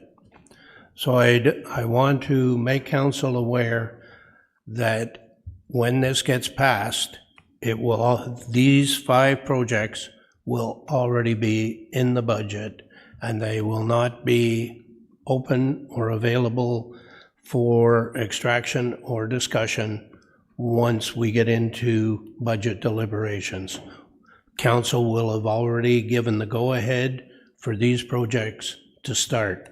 And the reason for doing that is some of them are time sensitive, most of them are time sensitive and need to get started, or there's a long lead time on them. So I would hope that council will give its support to these early start projects. But I wanted to make it crystal clear that once we approve these, they can't be brought back at a later date. Councilor So Warren. I will move it as printed. Councilor Warren. Go ahead. So with the strong mayor powers, why should this even be here? That you have the ability to just make that happen. Do you need our blessing at this point, is my question in process. Certainly, part of it is a courtesy to council that we try and be collaborative with the budget and include council wherever possible in the budget process.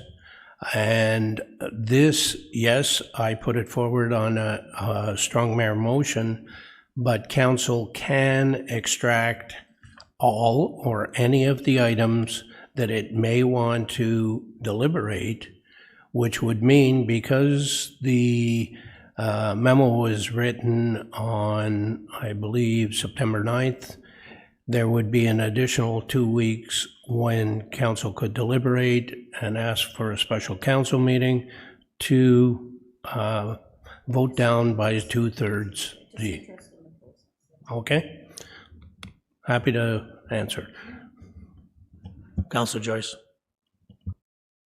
Thank you, Deputy Mayor. And through you, I just wanted to comment that on the Simcoe Street situation, it just forced, it's a 1-year notice from the town, what's the township of Brock, by giving notice, 1-year notice. It kind of forced our hand, and I'd like to see, I don't know, an 18-month notice or something in future for things like this. I think would be more fair. So, thank you. Councilor Ashmore. Thank you. Through you to Director Rojas. Just a question, maybe, or to Director Bukaboom, on the Omimi one. That's the big one here. Now it says it's going to be debentured.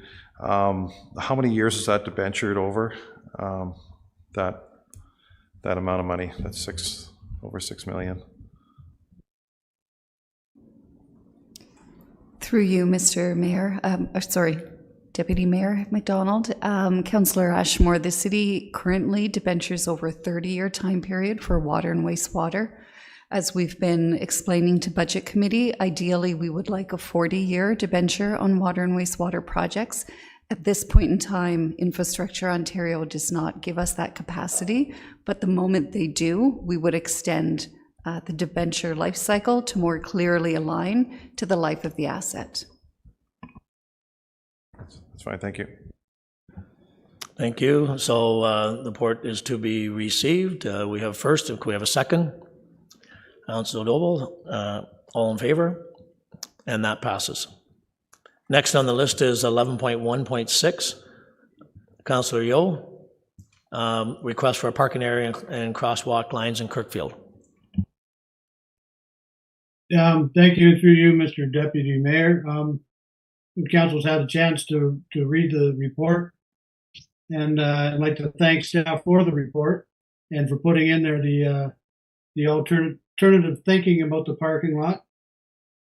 This is an unfortunate, I call it unfortunate, the people of Kirkfield call it a slap in the face, but I don't think it was meant to be that way. It was some incidents happened, and some stuff didn't get done the way I thought it was getting done, and now here we are.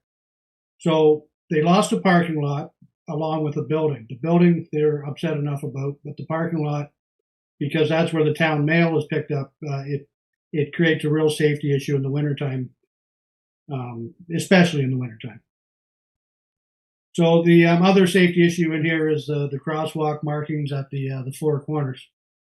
So I'm going to put a motion forward, and I look for a seconder, and hopefully we can do right by the Village of Kirkfield here. So my motion is that the crosswalk markings be included in the 2026 capital budget sidewalk budget, and that an asphalt parking lot be put back at its former location to supply at least 8 parking spots at the four corners in Kirkfield, and that these parking spots be maintained on a year-round basis. That is seconder. I would speak a little more. Before we go any farther, can I just have a motion to receive this first? Okay, we already have the first, second. Councillor Perry, all in favor? And Councillor Perry is seconding your motion. Councillor Yeo, would you like to speak to it, Councillor Perry? Yeah, just briefly a little bit more. The staff report speaks to $250,000 to put the parking lot in, but I don't know if staff is aware. Maybe they are, maybe they aren't. But when they filled in the lot where the building was, they filled it in, and then where the parking lot was, they just put topsoil over the asphalt. So as far as I know, the asphalt's still there. And so maybe it's a matter of scraping it up, cleaning it, and putting one layer of asphalt. I could be mistaken, but that's what I've been told. So anyway, I hope it's a small price to pay to give these people back a sense of security, and they can pick their mail up in the wintertime without having to climb an 8-foot snowbank and put their lives in peril. And we've heard enough today from people who find that traffic safety is paramount and life-threatening on their streets. And believe me, this one is right up there with it. So I thank council for their time. Can I clarify? Yeah, CEO. Yeah, through the chair. So just a clarification, I understand that the follow-up resolution has sort of two parts. In the report, it notes that we were moving forward with the crosswalk markings and work already and putting it into the 2026 budget as part of the sidewalk program. So I would recommend that actually doesn't need a resolution here as the follow-up formally. If it was, it really should be then a resolution through the budget process more formally as an amendment, where the councillor would add or put forward an amendment to add into the sidewalk program. So just wanted to clarify that if you don't pass that part of the resolution, it will be in the base budget, at least for council's consideration. On the parking lot option side of things, I think similarly in terms of process, this actually would be an amendment to the budget, and that follow-up motion or that amendment should be brought forward through the budget deliberations if you're proposing a budget project in the parking lots capital program for 2026. Councillor Yeo? Yeah, so if you want to put that in English, I want them in the budget. So do what you got to do to get them in the budget. Like, I read the report and said it could be put in the budget. So I was just kind of trying to make it official because, believe me, I've had stuff that's supposed to be in the budget and said, oh yeah, that'll be in the budget. And then lo and behold, it wasn't in the budget. And I've a couple of really good instances of that in my ward. And one time I offered to give up my seat if it wasn't put in because I promised it was. So I appreciate the word and it's in the report and all that, but I just like to make things official and say, yep, there's the motion, put it where it's supposed to be in the budget. So it's not a lack of trust or anything. It's just it's happened before. So thank you very much. Again, sort of through the chair, maybe I'll just clarify that in terms of the crosswalk work and markings, it's already in the draft base budget. So you'll see that when the budget is produced, and council will debate it at that time. So we don't need direction to put that particular portion. And the report is clear. It says that it will include the crosswalk work in that 2026 sidewalk program. So when it's published, you'll be able to see that listed under the sidewalk program. What is not in the base budget is parking lot work here. All I'm suggesting is that this isn't the appropriate time for that resolution because you're actually making an amendment to a budget. You should just simply bring that same amendment forward during the budget meeting and deliberations, and that's where it can either be added as you see fit and as council sees fit at that time.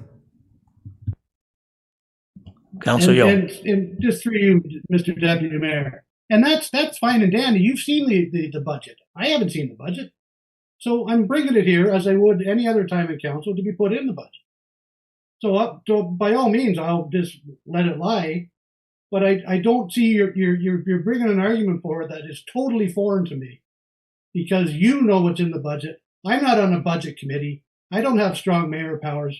So I'm coming at this as a councillor representing these people who lost something and they want it back. So if coming to council and putting something in a budget is wrong, then forgive me and I'll bring it forward at some other time. But we keep, you know, like, why does everything keep changing? Like, I've done this so long that, and I find that, oh, it's not the way we used to do it. Okay, we're going to change the way we do it. So I'm just getting really fed up with this whole system that we ought to keep, and I got the province to thank for it too. Like, now we have a common courtesy that the mayor is going to bring us budget items. It's a crock of bull is what it is. But I'll play the game. So if this is out of line, tell me it's out of line, and I'll bring it forward at budget time. Thank you. Mayor Elmsley. Thank you. Through you to Councillor Yo. Councillor Yo, send me an email requesting that it go into the budget, and I will present it to the budget committee.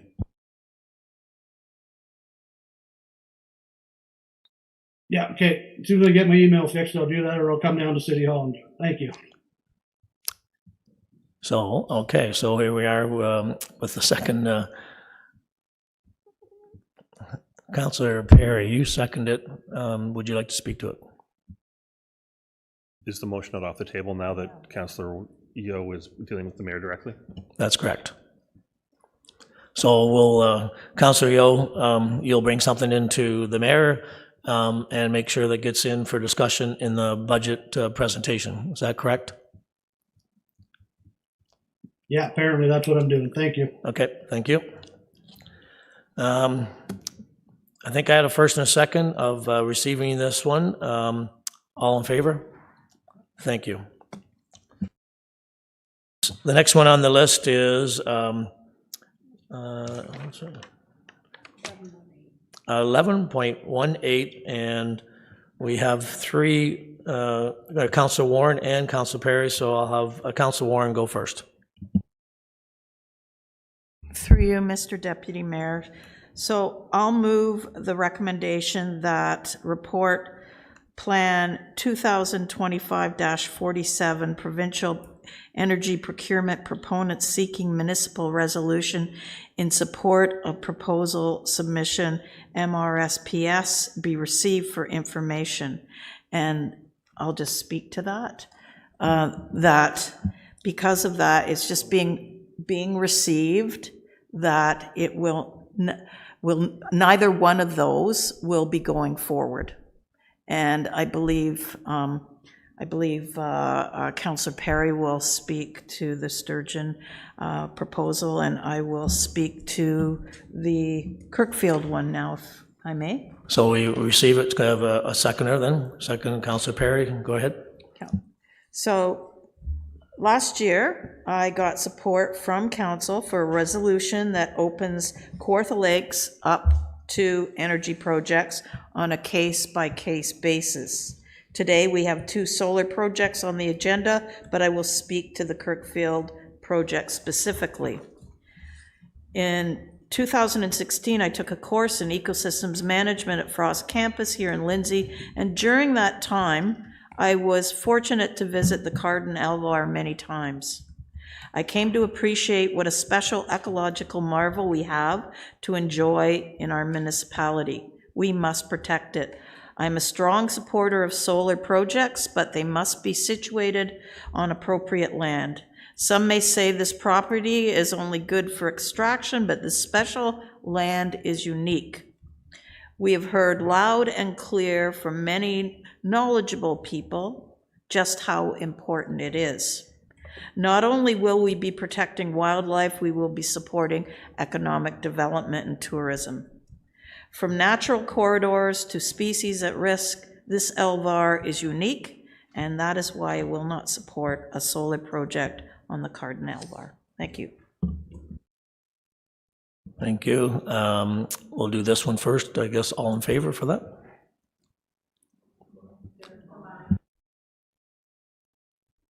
So now they're both combined, so Councilor Perry, you can add yours. Thanks very much, Deputy Mayor. And just, again, being able to second this motion to receive the report, which, as Councillor Warren said, does not provide knowingly and purposely the approvals required for this proposed submission, the MRSPS, to move forward. As we heard from one of the deputants, Jimmy Morris, this is not an easy decision. Certainly went through homework, spoke to many residents. There's, those tensions around hard choices between solar power, renewable energy that we need, as well as agricultural developments, especially here in Kawartha Lakes, the value of farmland, and also listening to residents and listening to constituents, as this solar farm would be here in Ward 3. I want to commend the proponents for being open, providing all information for us to consider. I feel a little bit like a judge here. We kind of have to, part of the work of councillor is to bring these on a case-by-case basis, as Councillor Warner mentioned, and decide them as best we can on the merits and in listening to the community. Just again, to be very brief about it, this project was set back behind a tree line. This project had, gone door to door to their to their merit, and held a town meeting on terms of a public information session. It was also apparently a bond posted for cleanup. They checked all, several of the boxes right, and are to be commended for that endeavor. The difficulty is that originally the land was said to be just for hay. Looking at that, however, this would put the farm on currently farmed land. We need an abundance of farmland, especially given the pressures of urban sprawl. We also, in my research, while it is in the official plan as rural, and then perhaps a zoning bylaw to agriculture, it is classified right now as C1 farmland, and therefore C1 farmland, which would be half of the project from the information I saw. So for those reasons, I'm seconding the motion that it only be received, and the result being these not move forward. Council, you also had this extracted also. Yeah, and I had it extracted because I didn't know if anybody else would. And so if I'm under the understanding, the councillor has put forward the motion to receive, and that would basically end the endorsement on all three projects. Is that correct? Is that the intent? That's correct. All two. Okay, and I'm going to ask for a recorded vote on this. Because you're lumping them all together, first, that's why I won't support it. But I am torn. I really am torn on this, and because on one hand, and I said I'll share what I shared with council in an email. It's amazing how many people would put a rock ahead of their grandchildren's future, and I honestly believe that. So we don't want to support green energy because it goes against this part of the environment. So we have two environmental things fighting each other, and people can roll their eyes and say, "Oh, it's an Alvar stuff," and it's birds and stuff. And I'm sorry, and I understand that. I understand it's special, but it's a little corner of that. And some of this is actually on land that's already zoned for extraction. So you can say whatever you want, but it's already gone through the hurdles a couple of times. And maybe the quarry company will come have a change of heart and say, okay, we'll give you this land. They have before. The quarries have given up the right to some land in that very Alvar, I believe. So maybe that will happen.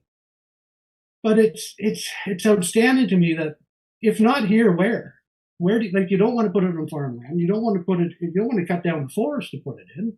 Then God, I would never support cutting down the forest to put it in, but we have. We don't want to put it in a wetland. We don't want to put it in ag land. We don't want to put it in the forest. And so we finally put it where my mind always said it should go, up in the rocks. I always said, put the stuff up in the rocks, I'll support it. And here it is up in the rocks. And now we're not supporting it. So I can't.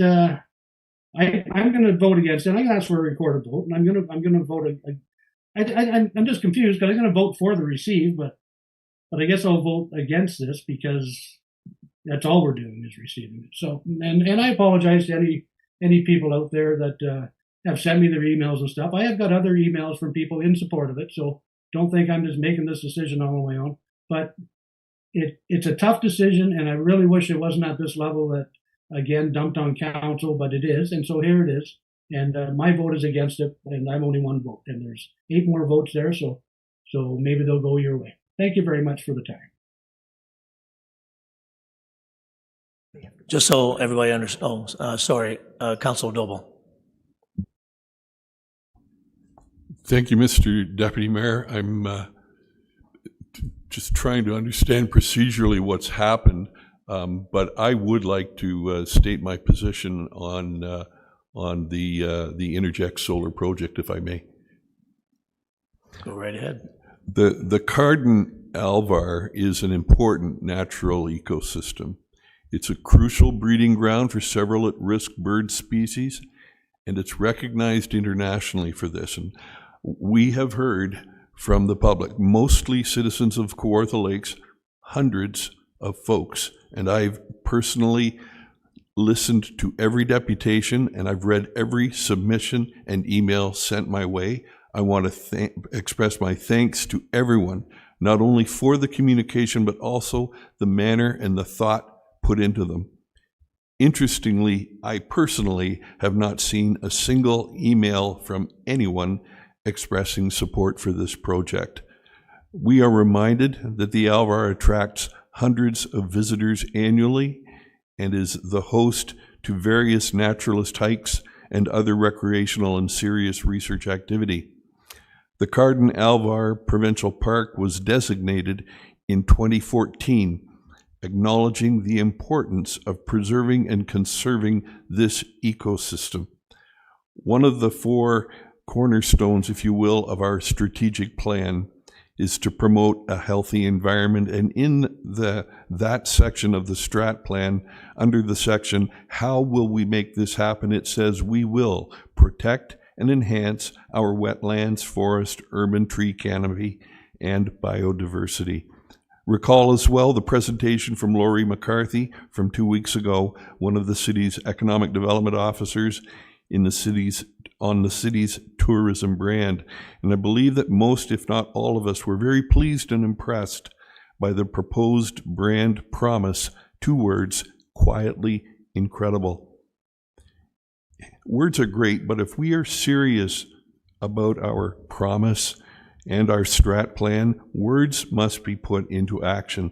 We want folks to think of Kawartha Lakes for its natural beauty, diverse, amazing landscape, parklands, nature trails, a place of recreation and revitalization. We want people to come here. Understand, I want to be all about economic development as a councillor, especially more commercial and industrial for our city. We want to support alternative energy like solar power, but new development must be smart, strategically and sensibly located, and it would be my hope that there is a more suitable location, even in Kawartha Lakes, for a solar farm of similar scope. Thank you. Just to verify, we had a first and a second by Pat, or Councilor Warren and Councilor Perry. So when you vote in favor, that means you vote to receive the report and nothing's done. Does everybody understand that? Okay, so go ahead.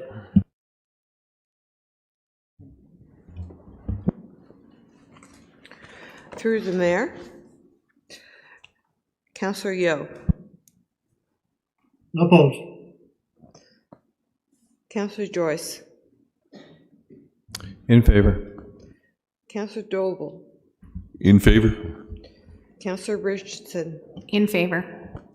Councillor Ashmore. In favor. Councillor Warren. In favor. Councillor Perry, In favor. Deputy Mayor McDonald, In favor. Mayor Elmsley, In favor. that is carried. Okay, thank you. Going on to the next, we'll do have one more, and then we'll take a break.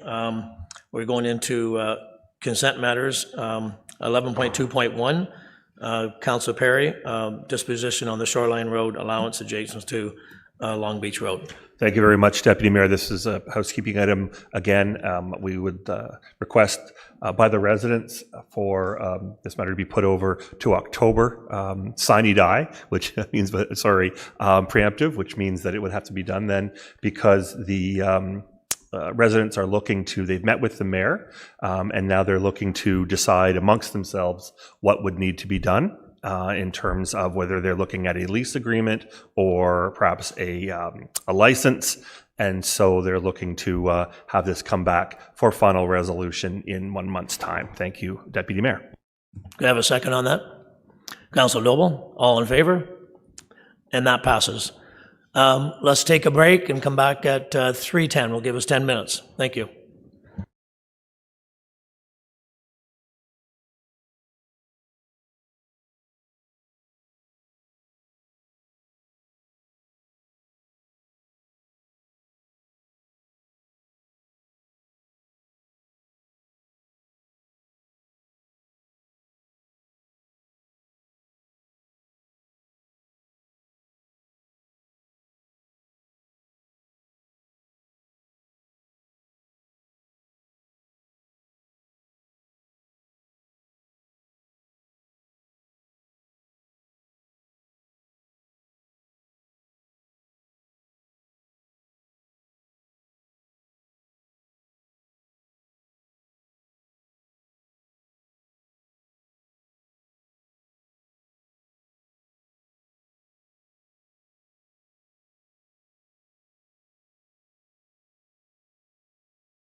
We're at 12, we're into petitions now, so I'll go through the petitions.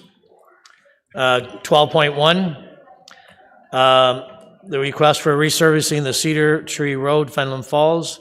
Copy of the petition is 60 signatures available for review at the clerk's office. Do we have anybody want to speak to that one? If not, we'll receive it and refer that back to staff. Is that okay? We refer it to the Budget Committee, please. Okay, there's a first, a second. Councilor Warren, all in favor? Thank you.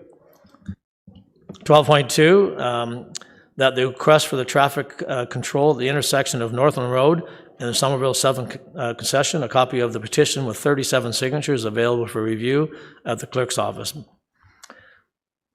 Anybody have? I'll move that and that it be forwarded to staff for a report. Receive and refer to staff? Yeah. Okay, second it. In the near future, no. Second it by Council Doble. All in favor? What, 2 months? Thank you. That passes. The request for resurfacing Glengarry Road on Wilson Street in Bethany. A copy of this paper petition with 78 signatures is available for review at the city clerk's office. This is also an electronic petition for 35 signatures. Councillor Richardson. I'll move it, and if I can have a seconder, I do want to speak to it quickly. Seconded by Mayor Elmsley. Thank you. This group did reach out to me and asked me to speak to council regarding it, so that's why I'm doing that. Both Glengarry Road and Wilson Street are the gateway roads into the community park in the Bethany Village. This park is owned and operated by the community and is used year-round by user groups on an almost daily basis. It's the hub for the younger families. It's the only playground in the entire Bethany community. Being owned and operated by the community, they host huge fundraisers, and these roads are both are now failing. It has been identified in the state of good repair for 2028.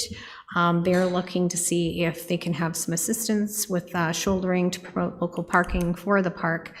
This petition is basically looking for much needed upgrades or its concerns with public safety in consideration to move ahead in the capital schedule. Thank you, Mayor Elmsley. You second it? Where are you referring it to? Budget Committee? Yes. I'm fine. Okay, all in favor? And that passes.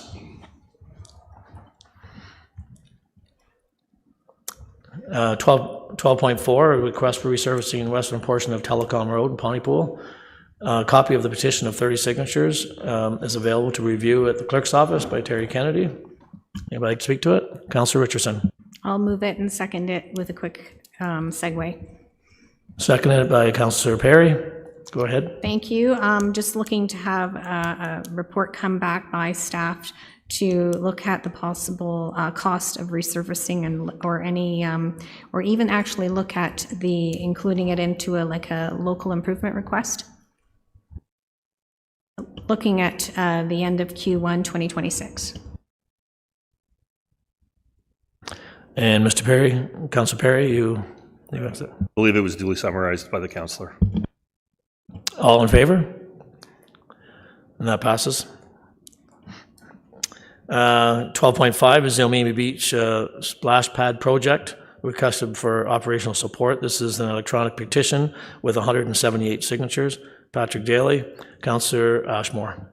Thank you, Mr. Deputy Mayor. I just wanted to speak to this, if I could please have a follow-up motion. I wanted to thank Patrick Daly for putting, and the committee for putting this together, the petition.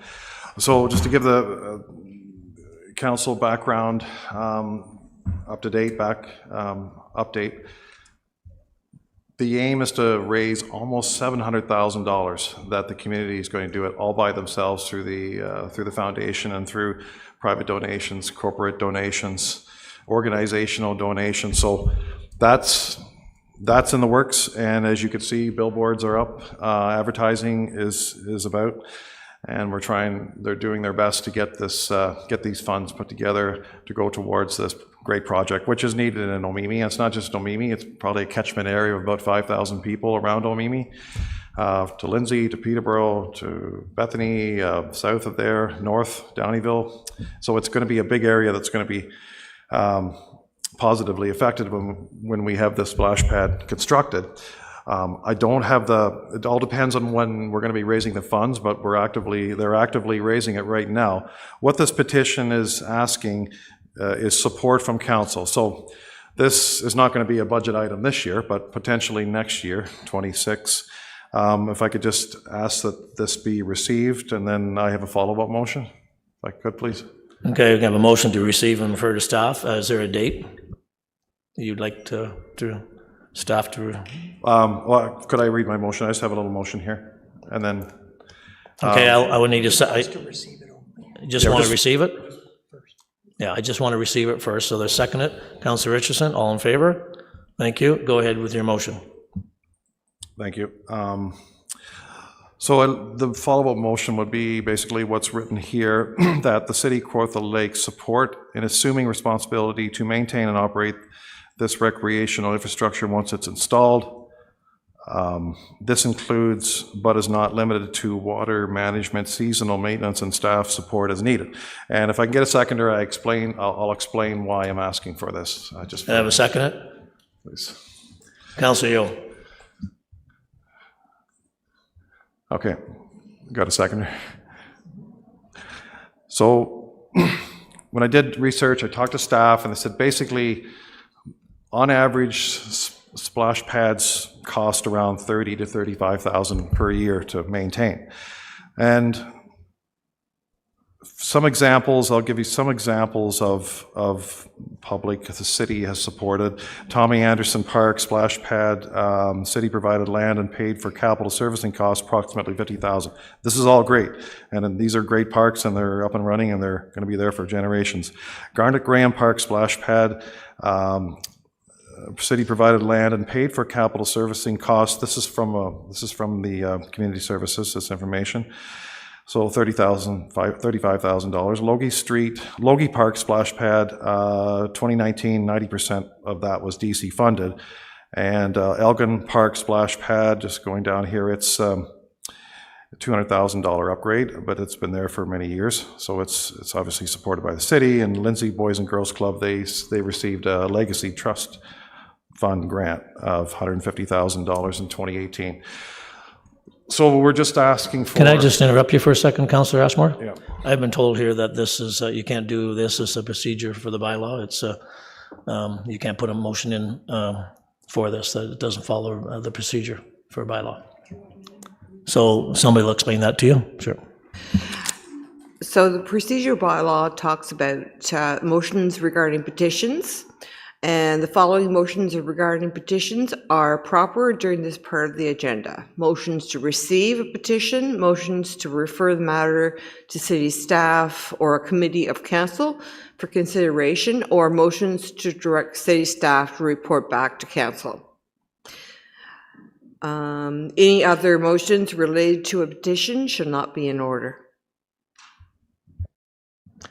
So we've already received this and referred this to staff. The only thing is, if you want a date, we didn't have a date. That's what you could, if staff could give you a date. Well, it's really important that we have, the whole idea of the fundraising is that we have council support, and you know, that could stop, this could potentially stop if we don't have council support.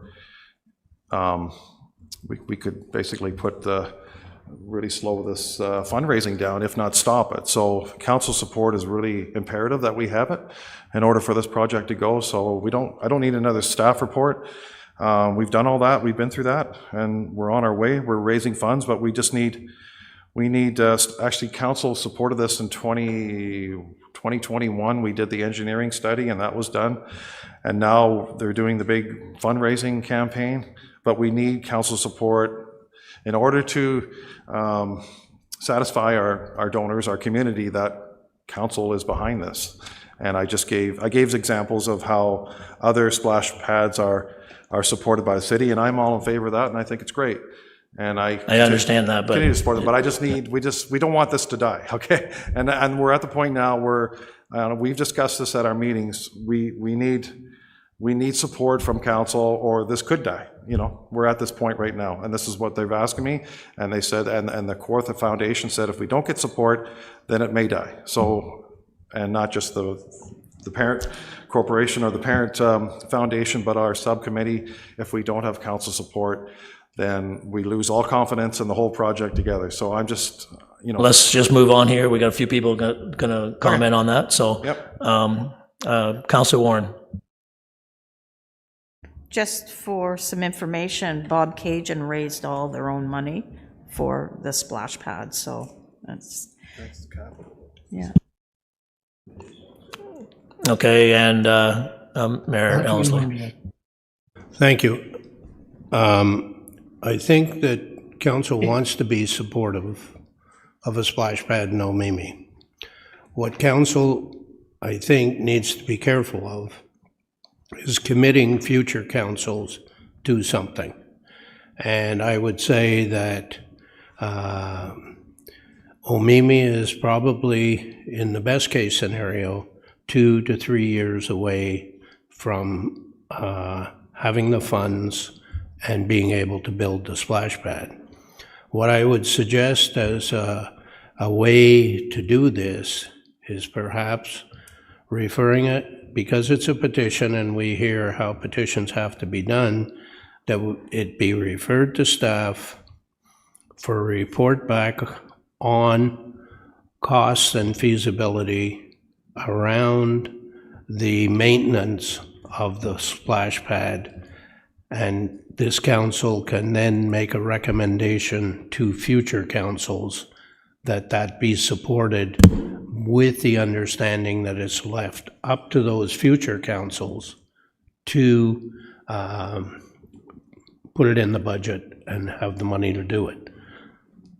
So I would like to suggest to the councillor that we do something like that, and if he wants to put that motion forward, that it be referred to staff for a report back by for the January council meeting, and we go forward from there. I'm happy to second that if the councillor would like to do that. Councillor Ashman, are you okay with that? Yeah, that's fine. I just wanted to point out that we're raising 100% of the capital cost, so we're not asking for any of that, no grants or anything like that, nothing from the city. This is purely operational, which the other 4 parks are actually getting benefit from the city, and I agree with. So I just wanted to clarify that this is 100% the money's being raised by the people. So we're not asking for any government involvement. It's all being fundraised. But that's a good idea. I'll go for the refer back to staff for the operational analysis, how much it would cost to run this particular project. Mayor Ellerslie. Yeah, I'm fine with that. I just, operational support for the splash pads were given once the money had been raised and it was going forward. Until that time, the city had said, raise the money and go forward, and then we'll look at the operational side of it. So I'm happy to do that and, show our support for the people in Omemee who want a splash pad. Okay, we have a first and a second. All in favor? And that passes. Thank you. 2.6 is a request for the installation of speed bumps on Birch Point Road and Riley Lane in Woodville. Copy of petition of 44 signatures available for review at the clerk's office. Matthew Downey. Anybody like to speak on that one? So we can receive and refer that back to staff. Is everybody okay with that? Can I have a first to receive and refer to staff? Councillor Doble, second, Mayor Ellerslie. All in favor? And that passes. Thank you. Moving along, 2.7, a request for a walking path on the south side of Adelaide Place between Adelaide Street South and Albert Street, Lindsay, to be paved. Copy of the petition of 112 signatures available for review for the clerk's office. Andrea West on behalf of the Adelaide Place Retirement Community. Anybody receive this and refer this to staff? Is that, okay, first, Mayor Elmsley, second, Councillor Richardson, all in favor? Thank you. Do we need a date for that? So I suggest Q2.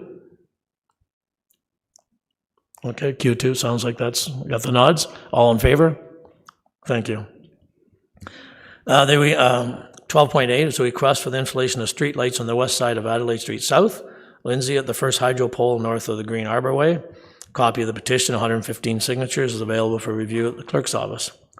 It's the same area, so receive and refer back to states. Councillor or Mayor Elmsley, second. Anybody want to second that? Councillor Doble, and a date for that? Q2. All in favor? Thank you. Moving along, 12.9, a request for speed signs on River Road. Copy of the petition of 46 signatures available for review at the clerk's office. Again, if anybody wants to speak to it, it's my area, but I'll receive and refer back to staff on this one if I have a second. Mayor Emsley, all in favor? Thank you. 12.10, request to council reject the proposed renewable energy project in Kirkfield. This electronic petition of 881 signatures. A copy of the paper petition of 57 signatures is available for review. So we'll just receive it because, yeah, receive Councillor Warren, second. Councillor Perry, all in favor? 12.11 is a request for the exit from the Wantushan Buddhist Garden Temple to be redirected or for a stop sign or traffic light to be installed at the entrance or exit to ensure safety of drivers on Ski Hill Roads in Bethany. Do we receive to staff? Councillor Richardson, any requests on that one?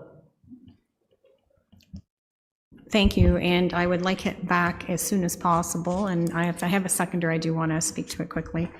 You have a second? Councillor Warren? Go ahead. Thank you. I do appreciate this. The residents have asked me to speak to it. The entrance is a hazard at the Wutan Shan Buddhist Temple. The design and the right-of-way control at the entrance was subject to site plan approval using estimated traffic predictions. Now what we are experiencing is visitors are roughly 50% of the daily traffic now on Ski Hill Road.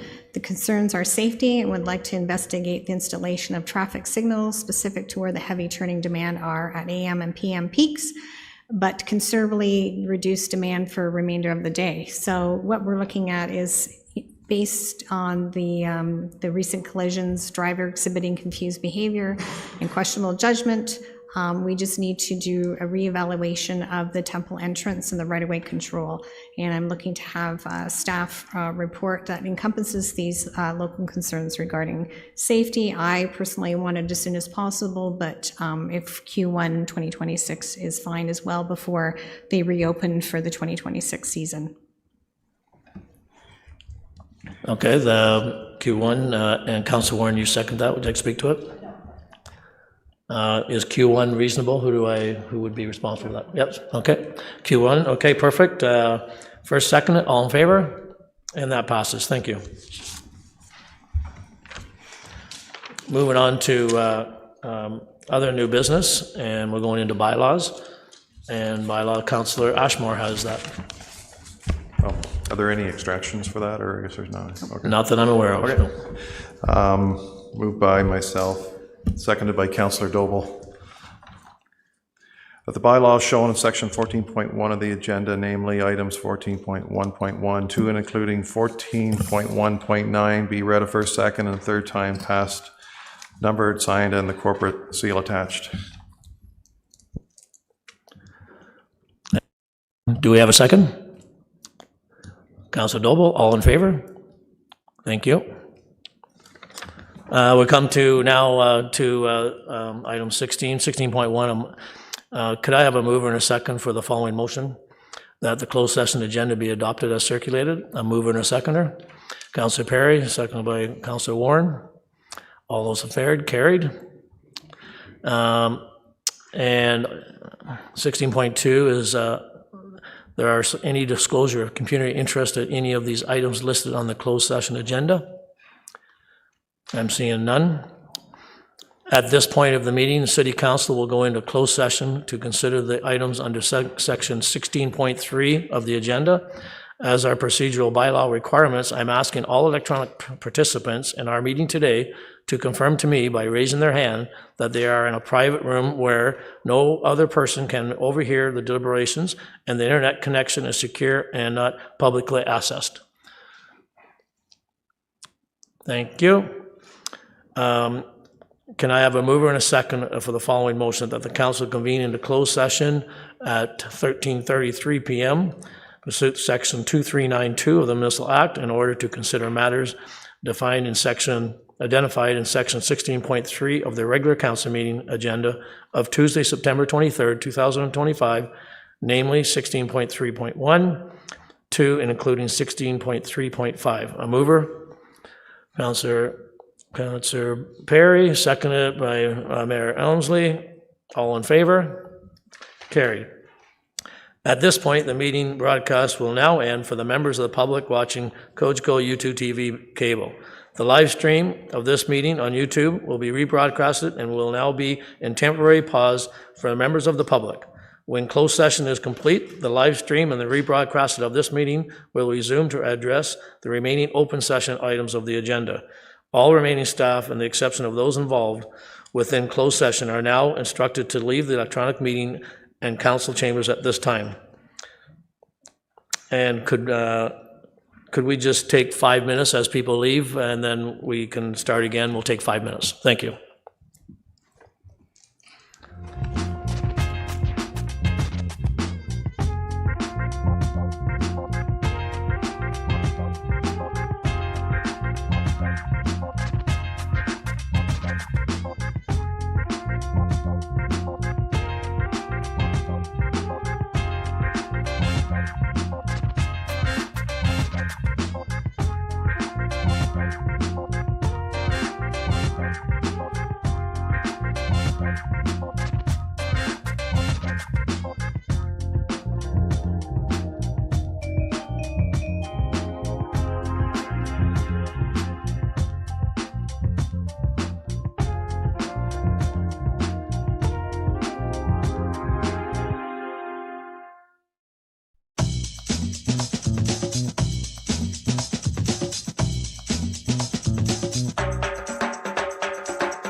Okay, we are now out of closed, and matters from closed session, confirming bylaw.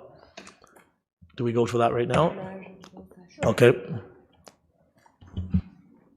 Matters from closed session through the mayor. Item 16.3.1, the confidential closed session minutes for the regular council meeting of August 26, 2025 were approved.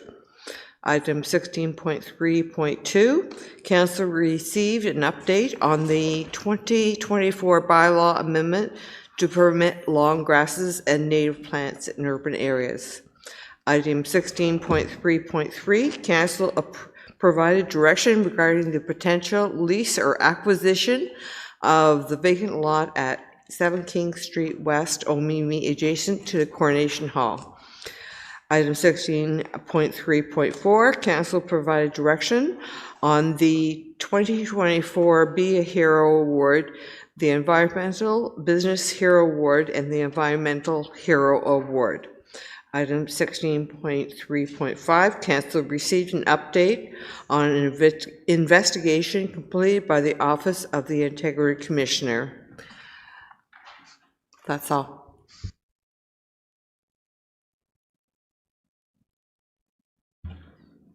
A motion for confirming bylaw. Councilor Perry, second. Councilor Warren, all in favor? Bylaw confirming the proceedings of the regular council meeting of September 23rd, 2025, and I believe that Mayor Elmsley has that. Thank you. Moved by myself, seconded by Councilor Richardson, that a bylaw to confirm the proceedings of a regular council meeting held Tuesday, September 23rd, 2025 be read a first, second, and third time, passed, numbered, signed, and the corporate seal attached. All in favor? That passes. And now I need a motion to adjourn. Councilor Ashmore, second. Councilor Warren, all in favor? Thank you.